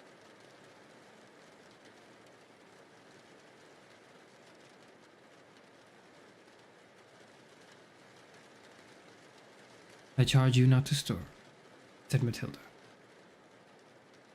If they are spirits in pain, we may ease their sufferings by questioning them. They can mean no hurt to us, for we have not injured them, and if they should, shall we be more safe in one chamber than in another? Reach me my beads, we will say a prayer, and then speak to them. Oh, dear lady, I would not speak to a ghost from the world, cried Bianca. As she said those words, they heard the casement of the little chamber below Matilda's open. They listened attentively, and in a few minutes thought they had heard a person sing, but could not distinguish the words. This can be no evil spirit, said the princess in a low voice. It is undoubtedly one of the family. Open the window, and we shall know the voice. I dare not indeed, madam, said Bianca. Thou art a fool, said Matilda, opening the window gently herself. The noise the princess made was, however, heard by the person beneath, who stopped, and they concluded had heard the casement open. Is anybody below? Said the princess. If there is, speak. Yes, said an unknown voice. Who is it? Said Matilda. A stranger, replied the voice. What stranger? Said she, and how didst thou come there at this unusual hour, when all the gates of the castle are locked? I am not here willingly, answered the voice, but pardon me, lady, if I have disturbed your rest. I knew not that I was overheard. Sleep had forsaken me. I left a restless couch, and came to waste the irksome hours with gazing on the fair approach of the morning, impatient to be dismissed from this castle. Thy words and accents, said Matilda, are of melancholy cast. If thou art unhappy, I pity thee. If poverty afflicts thee, let me know it. I will mention thee to the princess, whose beneficent soul ever melts for the distressed, and she will relieve thee. I am indeed unhappy, said the stranger, and I know not what wealth is. But I do not complain of the lot which heaven has cast for me. I am young and healthy, and am not ashamed of owing my support to myself. Yet think me not proud, or that I disdain your generous offers. I will remember you in my orisons, and I will pray for your blessings on your gracious self and your mistress. If I sigh, lady, it is for others, not for myself. Now I have it, madam, said Bianca, whispering the princess. This is certainly the young peasant, and by my conscience he is in love. Well, this is a charming adventure. Do, madam, let us sift him. He does not know you, but takes you for one of Lady Hippolyta's women. Art thou not ashamed, Bianca? Said the princess. What right have we to pry into the secrets of this young man's heart? He seems virtuous and frank, and tells us he is unhappy. Are those circumstances that authorize us to make a property of him? How are we entitled to his confidence?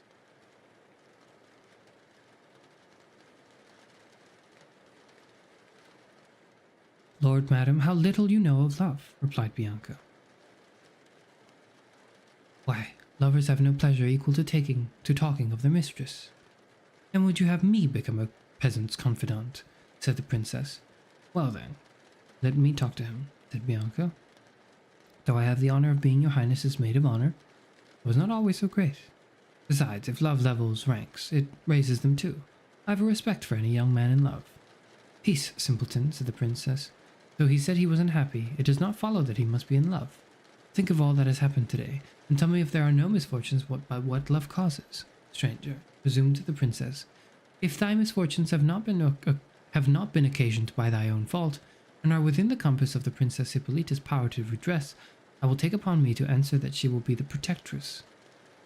When thou art dismissed from this castle, repair to Holy Father Jerome at the convent adjoining to the church of St. Nicholas, and make thy story known to him, as far as thou thinkest meet. He will not fail to inform the princess, who is the mother of all that want her assistance. Farewell. It is not seemly for me to hold farther converse with a man at this unwonted hour. May the saints guard thee, gracious lady, replied the peasant. But oh, if a poor and worthless stranger might presume to beg him in his audience farther, am I so happy? The casement is not shut. Might I venture to ask? Be quickly, said Matilda. The morning dawns apace. Should the labourers come into the fields and perceive us, what wouldest thou ask? I know not how, I know not if I dare, said the young stranger, faltering. Yet the humanity with which you have spoken to me emboldens. Lady, dare I trust you? Heavens, said Matilda, what dost thou mean? With what wouldest thou trust me? Speak boldly, if thy secret is fit to be entrusted to a virtuous breath. I would ask, said the peasant, recollecting himself, whether what I have heard from the domestics is true, that the princess is missing from the castle. What imports it for thee to know? Replied Matilda. Thy first words bespoke a prudent and becoming gravity. Dost thou come hither to pry into the secrets of Manfred? Adieu, I have been mistaken in thee. Saying these words, she shut the casement hastily, without giving the young man time to reply. I have acted more wisely, said the princess to Bianca, with some sharpness. If I had let thee converse with this peasant, his inquisitiveness seems apiece with thy own. It is not fit for me to argue with your highness, replied Bianca, but perhaps the questions I should have put to him would have been more to the purpose than those you have been pleased to ask him. Oh, no doubt, said Matilda, you are a very discreet personage. May I know what you would have asked him? A bystander often sees more of the game than those that play, answered Bianca. Does your highness think, madam, that this question about my Lady Isabella was the result of mere curiosity? No, madam, there is more in it than you great folks are aware of. Lopez told me that all the servants believe this young fellow contrived my Lady Isabella's escape. Now, pray, madam, observe you and I both know that my Lady Isabella never much fancied the prince your brother. Well, he is killed just in the critical minute. I accuse nobody. A helmet falls from the moon. So my lord your father says, but Lopez and all the servants say that this young spark is a magician, and stole it from Alfonso's tomb. Have done with this rhapsody of impertinence, said Matilda. Nay, madam, as you please, cried Bianca. Yet it is very particular, though, that my Lady Isabella should be missing the very same day, and that this young sorcerer should be found in the mouth of the trapdoor. I accuse nobody, but if my young lord came honestly by his death, dare not thy duty, said Matilda, to breathe a suspicion on the purity of my dear Isabella's fame. Purity or not purity, said Bianca. Gone she is, a stranger has found that nobody knows. You question him yourself. He tells you he's in love or unhappy. It is the same thing. Nay, he owned he was unhappy about others, and is anybody unhappy about another unless they are in love with them? And the very next word he asks innocently, poor soul, if my Lady Isabella is missing.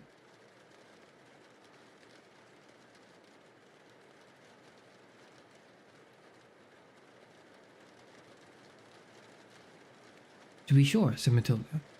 Thy observations are not totally without foundation. Isabella's flight amazes me. The curiosity of the stranger is very particular, yet Isabella never concealed a thought from me. So she told you, said Bianca, to fish out your secrets, but who knows, madam, that the stranger may be some prince in disguise. Do, madam, let me open the window and ask him a few questions. No, replied Matilda, I would ask him myself. If he knows aught of Isabella, he is not worthy I should converse farther with him. She was going to open the casement when they heard the bell ring at the postern gates of the castle, which is on the right side of the tower where Matilda lay. This prevented the princess from renewing the conversation with the stranger.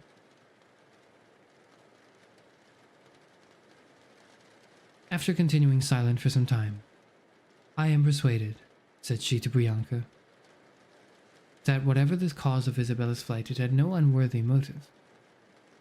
If this stranger was accessory to it, she must be satisfied with his fidelity and worth. I observed, did not you, Bianca, that his words were tinctured with an uncommon infusion of piety. It was no ruffian speech, his phrases were becoming of a man of gentle birth. I told you, madam, said Bianca, that I was sure he was some prince in disguise. Yet, said Matilda, if he was privy to her escape, how would you account for his not accompanying her in her flight? Why expose himself unnecessarily and rashly to my father's resentment? As for that, madam, replied she, if he could get away from under the helmet, he will find ways of eluding your father's anger. I do not doubt but he has some talisman or other about him. You resolve everything into magic, said Matilda. But a man who has any intercourse with infernal spirits does not dare to make use of those tremendous and holy words which he uttered. Didst thou not observe with what fervor he vowed to remember me to heaven in his prayers? Yes, Isabella was undoubtedly convinced of his piety. Commend me to the piety of a young fellow and a damsel that consult to elope, said Bianca. No, no, madam, my lady Isabella is of another mould than you take her for. She used indeed to sigh and lift up her eyes in your company because she knows you are a saint. But when your back was turned, you wrong her, said Miss Matilda. Isabella is no hypocrite. She has a due sense of devotion, but never afflicted a call she has not. On the contrary, she has combated my inclination for the cloister. And though I own the mystery she has made to me of her flight confounds me, though it seems inconsistent with the friendship between us. I cannot forget the disinterested warmth with which she always opposed my taking the veil. She wished to see me married, though my dower would have been a loss to her and my brother's children. For her sake, I will believe well of this young peasant.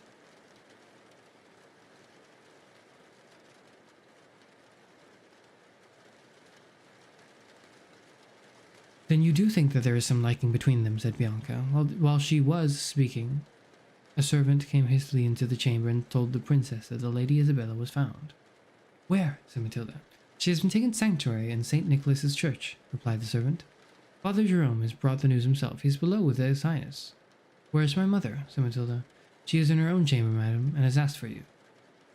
Manfred had risen at the first dawn of light and gone to Hippolyta's apartment to inquire if she knew the aught of Isabella. If she knew aught of Isabella.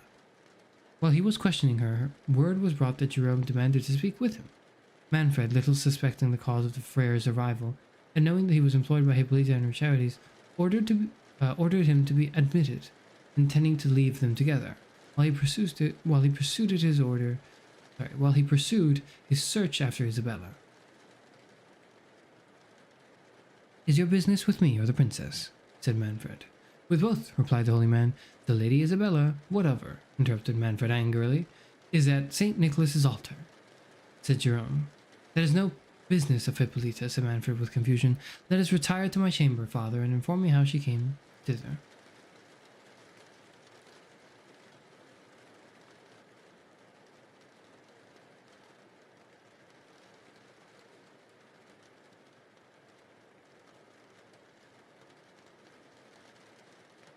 No, my lord, replied the good man with an air of firmness and authority that daunted even the resolute Manfred, who could not help revering the saint-like virtues of Jerome.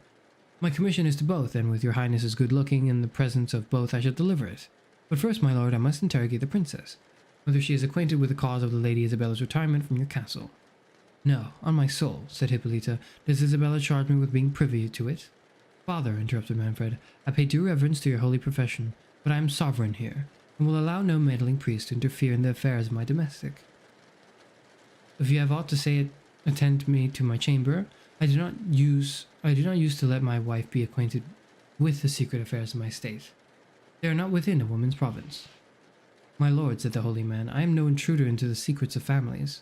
My office is to promote peace, to heal divisions, to preach repentance, and teach mankind to curb their headstrong passions. I forgive your highness's uncharitable apostrophe. I know my duty, and I am the minister of a mightier prince than Manfred. Hearken to him who speaks to my organs.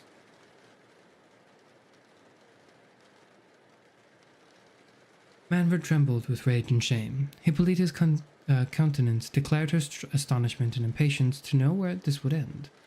Her silence more strongly spoke her observance of Manfred. The Lady Isabella, resumed Jerome, commends herself to both your highnesses. She thanks both for the kindness with which she has been treated in your castle. She deplores the loss of your son, and her own misfortune in not becoming the daughter of such wise and noble princes, whom she shall always respect as parents. She prays for uninterrupted union and felicity between you. Manfred's color changed. But as it is no longer possible for her to be allied with you, she entreats your consent to remain in the sanctuary, till she can learn news of her father, or by the certainty of his death, be at liberty with the approbation of her guardians to dispose of herself in suitable marriage. I shall give no such consent, said the prince, but insist on her returning to the castle without delay. I am answerable for her person, guardians, and will not brook her being in any hands but my own. Your Highness will recollect whether that can any longer be proper, replied the friar. I want no monitor, said Manfred, colouring. Isabella's conduct leaves room for strange suspicions, and that young villain, who was at least the accomplice of her flight, if not the cause of it. Cause, interrupted Jerome, was a young man the cause. This is not to be borne, cried Manfred. Am I to be bearded in my own palace by an insolent monk? Thou art privy, I guess, to their armour. I would pray to heaven to clear up your uncharitable surmises, said Jerome. If your Highness were not satisfied in your conscience how unjustly you accuse me, I do pray to heaven to pardon that uncharitableness, and I implore your Highness to leave the princess at peace in that holy place, where she is not liable to be disturbed by such vain and worldly fantasies as discourses of love from many men.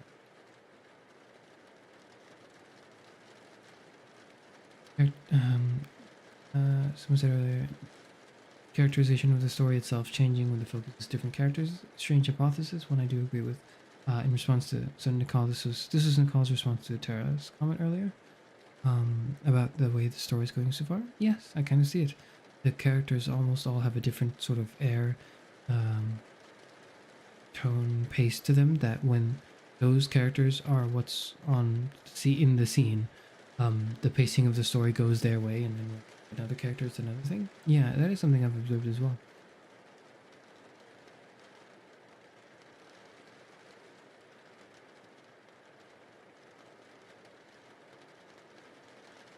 Count not to me, said Manfred, but return and bring the princess to her duty. It is my duty to prevent her return hither, said Jerome. She is where orphans and virgins are safest from the snares and wiles of the world, and nothing but a parent's authority shall take her thence. I am her parent, cried Manfred, and demand her. She wished to have you for her parent, said the friar, but heaven that forbade that connection has forever dissolved all ties betwixt you, and I announce to your Highness. Stop, audacious man, said Manfred, and dread my displeasure. Holy father, said Hippolyta, it is your office to be no respecter of persons. You must speak as your duty prescribes, but it is my duty to hear nothing that it pleases not my lord I should hear. Attend the prince to his chamber. I will retire to my oratory, and pray to the Blessed Virgin to inspire you with her holy counsels, and to restore the heart of my gracious lord to its wonted peace and gentleness. Excellent woman, said the friar. My lord, I attend your pleasure. Manfred, accompanied by the friar, passed to his own apartment, where shutting the door, I perceive, father, said he, that Isabella has acquainted you with my purpose. Now, hear my resolve and obey. Reasons of state, most urgent reasons, my own and the safety of my people, demand that I should have a son. It is in vain to expect an heir from Hippolyta. I have made choice of Isabella. You must bring her back, and you must do more. I know the influence you have with Hippolyta. Your conscience is in your hands. She is, I allow, a faultless woman. Her soul is set on heaven and scorns the little grandeur of the world. You can withdraw her from it entirely. Persuade her to consent to the dissolution of our marriage.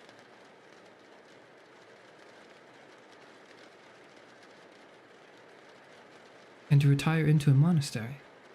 She shall endow me one, if she will, and she shall have the means of being as liberal to your order as she or you can wish. Thus you will divert the calamities that are hanging over our heads, and have the merit of saving the principality of Otranto from destruction. You are a prudent man, and though the warmth of my temper betrayed me into some unbecoming expressions, I honor your virtue, and wish to be indebted to you for the repose of my life and the preservation of my family. The will of heaven be done, said the friar. I am but its worthless instrument. It makes use of my tongue to tell thee, prince, of thy unwarrantable designs. The injuries of the virtuous Hippolyta have mounted to the throne of pity. By me thou art reprimanded for thy adulterous intention of repudiating her. By me thou art warned not to pursue the incestuous design on thy contracted daughter. Heaven that delivered her from thy fury, when the judgment so recently fallen on thy house ought to have inspired thee with other thoughts, will continue to watch over her. Even I, a poor and despised friar, am able to protect her from thy violence. I, sinner as I am, and uncharitably reviled by your Highness as an accomplice of I know not what amours, scorn the allurements with which it has pleased thee to tempt mine honesty. I love my order, I honor devout souls, I respect the piety of thy princess, but I will not betray the confidence she reposes in me, nor serve even the cause of religion by foul and sinful compliances. But forsooth, the welfare of the state depends on your Highness having a son. Heaven mocks the short-sighted views of man, but yestermorn, whose house was so great, so flourishing as sighted views of man at yestermorn. So flourishing as Manfred's. Where is young Conrad now? My lord, I respect your tears, but I mean not to check them. Let them flow, prince. They will weigh more with heaven towards the welfare of thy subjects than a marriage, which, founded on lust or policy, could never prosper. The sceptre which passed from the race of Alfonso to thine cannot be preserved by a match which the church will never allow. If it is the will of the Most High that Manfred's name must perish, resign yourself, my lord, to its decrees, and thus deserve a crown that can never pass away. Come, my lord, I like this sorrow. Let us return to the princess. She is not appraised of your cruel intentions, nor did I mean more than to alarm you. You saw with what gentle patience, with what efforts of love she rejected hearing the extent of your guilt. I know she longs to fold you in her arms, and assure you of her unalterable affection. Father, said the prince, you mistake my compunction. True, I honor Hippolyta's virtues, I think her a saint, and wish it were for my soul's health to tie fastest on them, the knot that has united us. But alas, father, you know not the bitterest of my pangs. It is some time that I have had scruples in the legality of our union. Hippolyta is related to me in the 4th degree, it is true. We had a dispensation, but I have been informed that she also had been contracted to another. This it is that sits heavy at my heart. To this state of unlawful wedlock I impute the visitation that has fallen on me in the death of Conrad. Ease my conscience of this burden, dissolve our marriage, and accomplish the work of godliness, which your divine exhortations have commenced in my soul.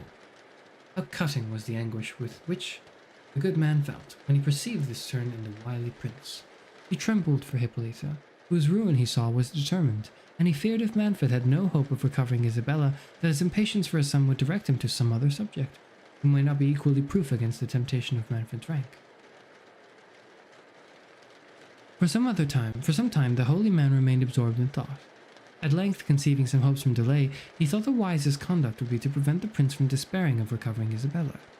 Her, the friar, knew he could dispose from her affection to Hippolyta, and from the aversion she had expressed to him for Manfred's addresses, to second his views, till the censures of the church could be fulminated against a divorce.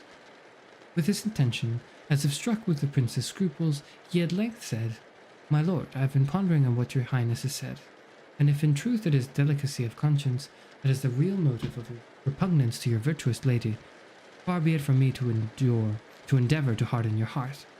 The church is an indulgent mother. Unfold your griefs to her. She alone can administer comfort to your soul, either by satisfying your conscience or upon examination of your scruples, by setting you at liberty and indulging you in the lawful means of continuing your lineage. In the latter case, if the Lady Isabella can be brought to consent, Manfred, who concluded that he had either overreached the good man, or that his first warmth had been but a tribute paid to appearance, was overjoyed at this sudden turn, and repeated the most magnificent promises if he should succeed by the friar's mediation. The well-meaning priest suffered him to deceive himself, fully determined to traverse his views instead of seconding them. Since we now understand one another, resumed the prince, I expect, father, that you satisfy me in one point. Who is the youth that I found in the vault? He must have been privy to Isabella's flight. Tell me truly, is he your lover, or is he an agent for another's passion? I have often suspected Isabella's indifference to my son. 1,000 circumstances crowd in my mind that confirm that suspicion. She herself was so conscious of it, that while I discoursed her in the gallery, she outran my suspicions and endeavored to justify herself from coolness to Conrad.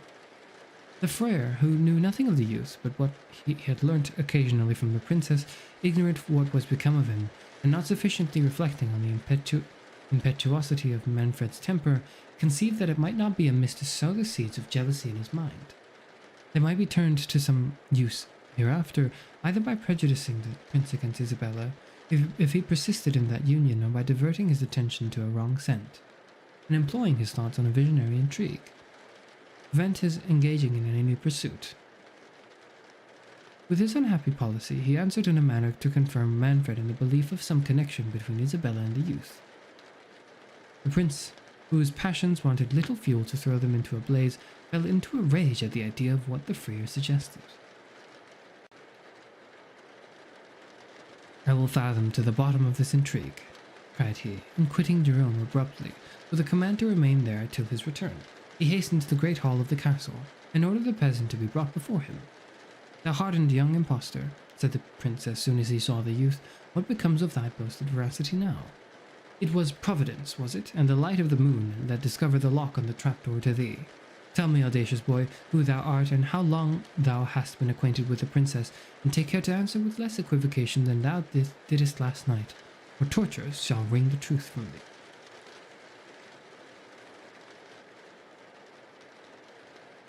The young man, perceiving that his share in the flight of the princess was discovered, and concluding that anything he should say he could no longer be of any service or detriment to her, replied, "I am no impostor, my lord, nor have I deserved opprobrious language. I answered to every question your highness put me to last night with the same veracity that I shall speak now, and that will not be from fear of your tortures, but because my soul abhors a falsehood. Please to repeat your questions, my lord. I am ready to give you all the satisfaction in my power." "You know my questions," replied the prince, "and only want time to prepare an evasion. Speak directly. Who art thou, and how long hast thou been known to the princess?" "I am a laborer of the next village," said the peasant. "My name is Theodore. The princess found me in the vault last night. Before that hour I was never in her presence." "I may believe as much or as little as I please of this," said Manfred, "but I will hear thy own story before I examine into the truth of it. Tell me, what reason did the princess give thee for making her escape? Thy life depends on thy answer." "She told me," replied Theodore, "that she was on the brink of destruction, and that if she could not escape from the castle, she was in danger in a few moments of being made miserable forever." "And on this slight foundation, on a silly girl's report," said Manfred, "thou didst hazard my displeasure?" "I fear no man's displeasure," said Theodore, "when a woman in distress puts herself under my protection." During this examination, Matilda was going to the apartment of Hippolyta. At the upper end of the hall where Manfred sat was a boarded gallery with latticed windows, through which Matilda and Bianca were to pass. Hearing her father's voice and seeing the servants assembled around him, she stopped to learn the occasion. The prisoner soon drew her attention. The steady and composed manner in which he answered, and the gallantry of his last reply, which were the first words she heard distinctly, interested her in his favor. His person was noble, handsome, and commanding, even in that situation, but his countenance soon engrossed her whole care. "Heavens, Bianca," said the princess softly, "do I dream? Or is not that youth the exact resemblance of Alfonso's picture in that gallery?" She could say no more, for her father's voice grew louder at every word. "This bravado," said he, "surpasses all thy former insolence. Thou shalt experience the wrath with which thou darest to trifle. Seize him," continued Manfred, "and bind him. The first news the princess hears of her champion shall be that he has lost his head for her sake. The injustice of which thou art guilty towards her," says Theodore, "convinces me that I have done a good deed in delivering the princess from thy tyranny. May she be happy, whatever becomes of me." "This is a lover," cried Manfred in a rage. "A peasant within sight of death is not animated by such sentiments. Tell me, rash boy, who thou art, or the rack shall force thy secret from thee." "Thou hast threatened me with death already," said the youth, "for the truth I have told thee. If that is all the encouragement I am to expect for sincerity, I am not tempted to indulge thy vain curiosity farther." "Then thou wilt not speak?" said Manfred. "I will not," replied he. "Bear him away into the courtyard," said Manfred. "I will see his head in this instant severed from his body." Matilda fainted at those words. The younger shrieked and cried, "Help! Help! The princess is dead!" Manfred started at this ejaculation and demanded what was the matter. The young peasant, who heard it too, was struck with horror, and asked eagerly the same question. But Manfred ordered him to be hurried into the court, and kept there for execution, till he had informed himself on the cause of Bianca's shrieks. When he learned the meaning, he treated it as a womanish panic, and ordering Matilda to be carried to her apartment, he rushed into the court, and calling for one of his guards, bade Theodore kneel down, and prepare to receive the fatal blow. The undaunted youth received the bitter sentence with a resignation that touched every heart but Manfred's. He wished earnestly to know the meaning of the words he had heard relating to the princess, but fearing to exasperate the tyrant more against her, he desisted. The only boon he deigned to ask was that he might be permitted to have a confessor, and make his peace with heaven. Manfred, who hoped by the confessor's means to come at the youth's history, readily granted his request, and being convinced that Father Jerome was now in his interest, he ordered him to be called and tried the prisoner. The holy man, who had little foreseen the catastrophe that his imprudence occasioned, fell on his knees to the prince, and adjured him adjured him in the most solemn manner not to shed innocent blood. He accused himself in the bitterest terms for his indiscretion, endeavored to disculpate the youth, and left no method untried to soften the tyrant's rage. Manfred, more incensed than appeased by Jerome's intercession, whose retraction now made him suspect he had been imposed upon by both, commanded the friar to do his duty, telling him he would not allow the prisoner many minutes for confession. "Nor do I ask many, my lord," said the unhappy young man. "My sins, thank heaven, have not been numerous, nor exceed what might be expected at my years. Dry your tears, good father, and let us dispatch. This is a bad world, nor have I had cause to leave it with regret." "O wretched youth," said Jerome, "how canst thou bear the sight of me with patience? I am thy murderer. It is I have brought this dismal hour upon thee. I forgive thee from my soul," said the youth, "as I hope heaven will pardon me. Hear my confession, father, and give me thy blessing." "How can I prepare thee for thy passage as I ought?" said Jerome. Thou canst not be saved without pardoning thy foes, and canst thou forgive that impious man there?" "I can," said Theodore. "I do." "And does this not touch thee, cruel prince?" said the friar. "I sent for thee to confess him," said Manfred sternly, "not to plead for him. Thou didst first incense me against him. His blood be upon thy head." It will," said the good man in an agony of sorrow. "Thou and I must never hope to go where this blessed youth is going." "Dispatch," said Manfred. "I am no more to be moved by the whining of priests than by the shrieks of women." "What?" said the youth. "Is it possible that my fate could have occasioned what I heard? Is the princess then again in thy power? Thou dost but remember me of my wrath. Prepare thee, for this moment is thy last." The youth, who felt his indignation rise, and who was touched with the sorrow which he saw he had infused into all the spectators, as well as into the friar, suppressed his emotions, and putting off his doublet, and unbuttoning his collar, knelt down to his prayer. As he stooped, his shirt slipped down below his shoulder and discovered the mark of a bloody arrow. "Gracious heaven!" cried the holy man, starting. "What do I see? It is my child, my Theodore!" Passions that ensued must be conceived. They cannot be painted. The tears of the assistants were suspended by wonder rather than stopped by joy. They seemed to inquire in the eyes of their lord what they ought to feel. Surprise, doubt, tenderness, respect succeeded each other in the countenance of the youth. He received with modest submission the effusion of the man's tears and embraces. Yet, afraid of giving a loose to hope, and suspecting from what had passed the inflexibility of Manfred's temper, he cast a glance towards them, as if to say, "Canst thou be unmoved at such a scene as this?" Manfred's heart was capable of being touched.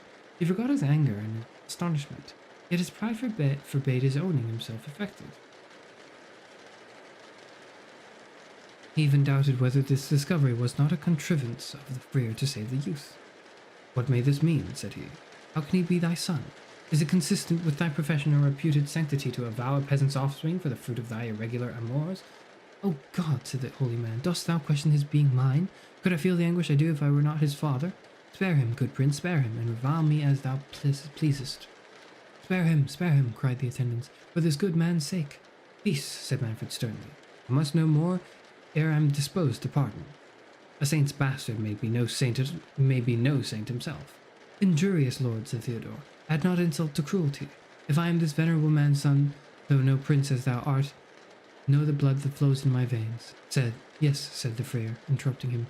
"His blood is noble, nor is he that abject thing, my lord, you speak him. He is my lawful son, and Sicily can boast of few houses more ancient than that of Falconara. But alas, my lord, what is blood? What is nobility? We are all reptiles, miserable, sinful creatures. It is piety alone that can distinguish us from the dust whence we sprung, and whither we must return." "Truce to your sermon," said Manfred. "You forget you are no longer Friar Jerome, but the Count of Falconara. Let me know your history. You will have time to moralize hereafter if you should not happen to obtain the grace of that sturdy criminal." "Mother of God," said the friar, "is it possible my lord can refuse a father the life is only his long-lost son? Trample me, my lord, scorn, afflict me, accept my life for his, but spare my son." "Thou canst feel, then," said Manfred, "what it is to lose an only son. A little hour ago thou didst preach upon resignation to me. My house, if fate so pleased, must perish, but the Count of Falconara—" "Alas, my lord," said Jerome, "I confess I have offended." But aggravate not an old man's sufferings. I boast not of my family, nor think of such vanities. It is nature that pleads for this boy. It is the memory of the dear woman that bore him. Is she, Theodore, is she dead? Her soul has long been with the blessed, said Theodore. Oh, how? Cried Jerome. Tell me, no, she is happy. Thou art all my care now. Most dread Lord, will you grant me my poor boy's life? Return to thy convent, answered Manfred. Conduct the princess hither. Obey me in what else thou knowest, and I promise thee the life of thy son. Oh, my lord, said Jerome, is my honesty the price I must pay for this dear youth's safety? For me, cried Theodore, let me die 1,000 deaths, rather than stain my conscience. What is it the tyrant should exact of thee? Is the princess still safe from his power? Protect her, thou venerable old man, and let all the weight of his wrath fall on me. Jerome endeavoured to check the impetuosity of the youth, and ere Manfred could reply, the trampling of horses was heard, and a brazen trumpet, which hung without the gate of the castle, was suddenly sounded. At the same instant the sable plumes of the enchanted helmet, which still remained at the other end of the court, were tempestuously agitated, and nodded thrice, as if bowed by some invisible wearer.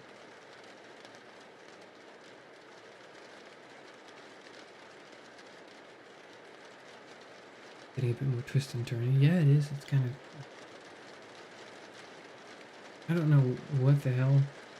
I don't know why they decided to go with Theodore, like the peasant being the priest's son, long lost son. Like,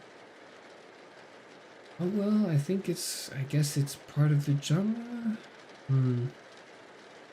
We'll see. We'll see what it is. Oh, it's been 2 hours.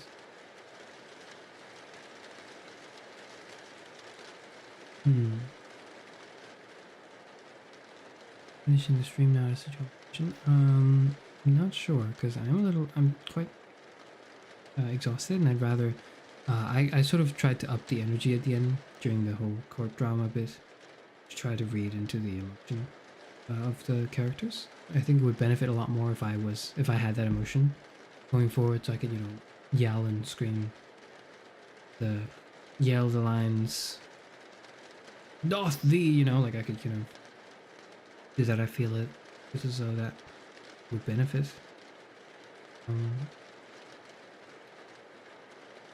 Hello, Crack. Apologies. You've joined, alas, at the end of it. You said you can finish at the end of the second chapter? Yeah, so that is, I said that just now, that I would probably end at the second chapter, and I'll finish 3, 4, and 5. Will I finish it? Maybe I will. I haven't really...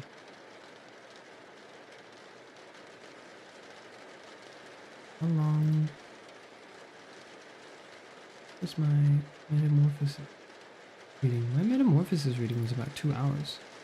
This has been about 2 hours already. Did you see that, by the way? I think you did, yes. I clicked into my channel. I'm going to try not to do that. I completely forgot that was the same tab. Pretend you didn't see that.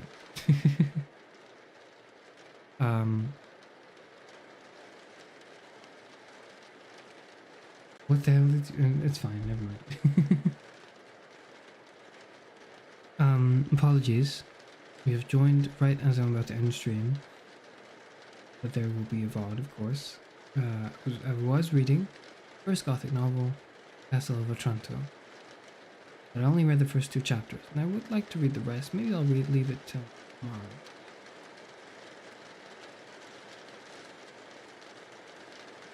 But I'm not streaming tomorrow. Maybe I'll do it just a cool, quick. I said cool as I was reading the word from your message. Sorry. Maybe I'll do a quick stream.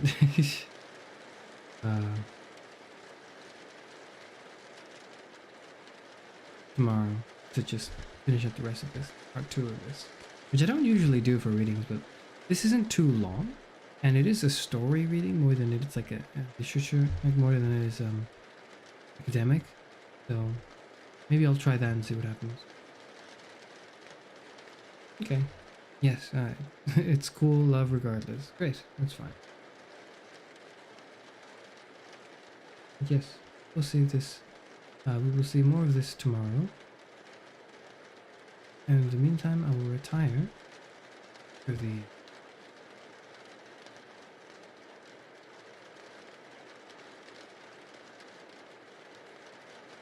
to rest. Yes.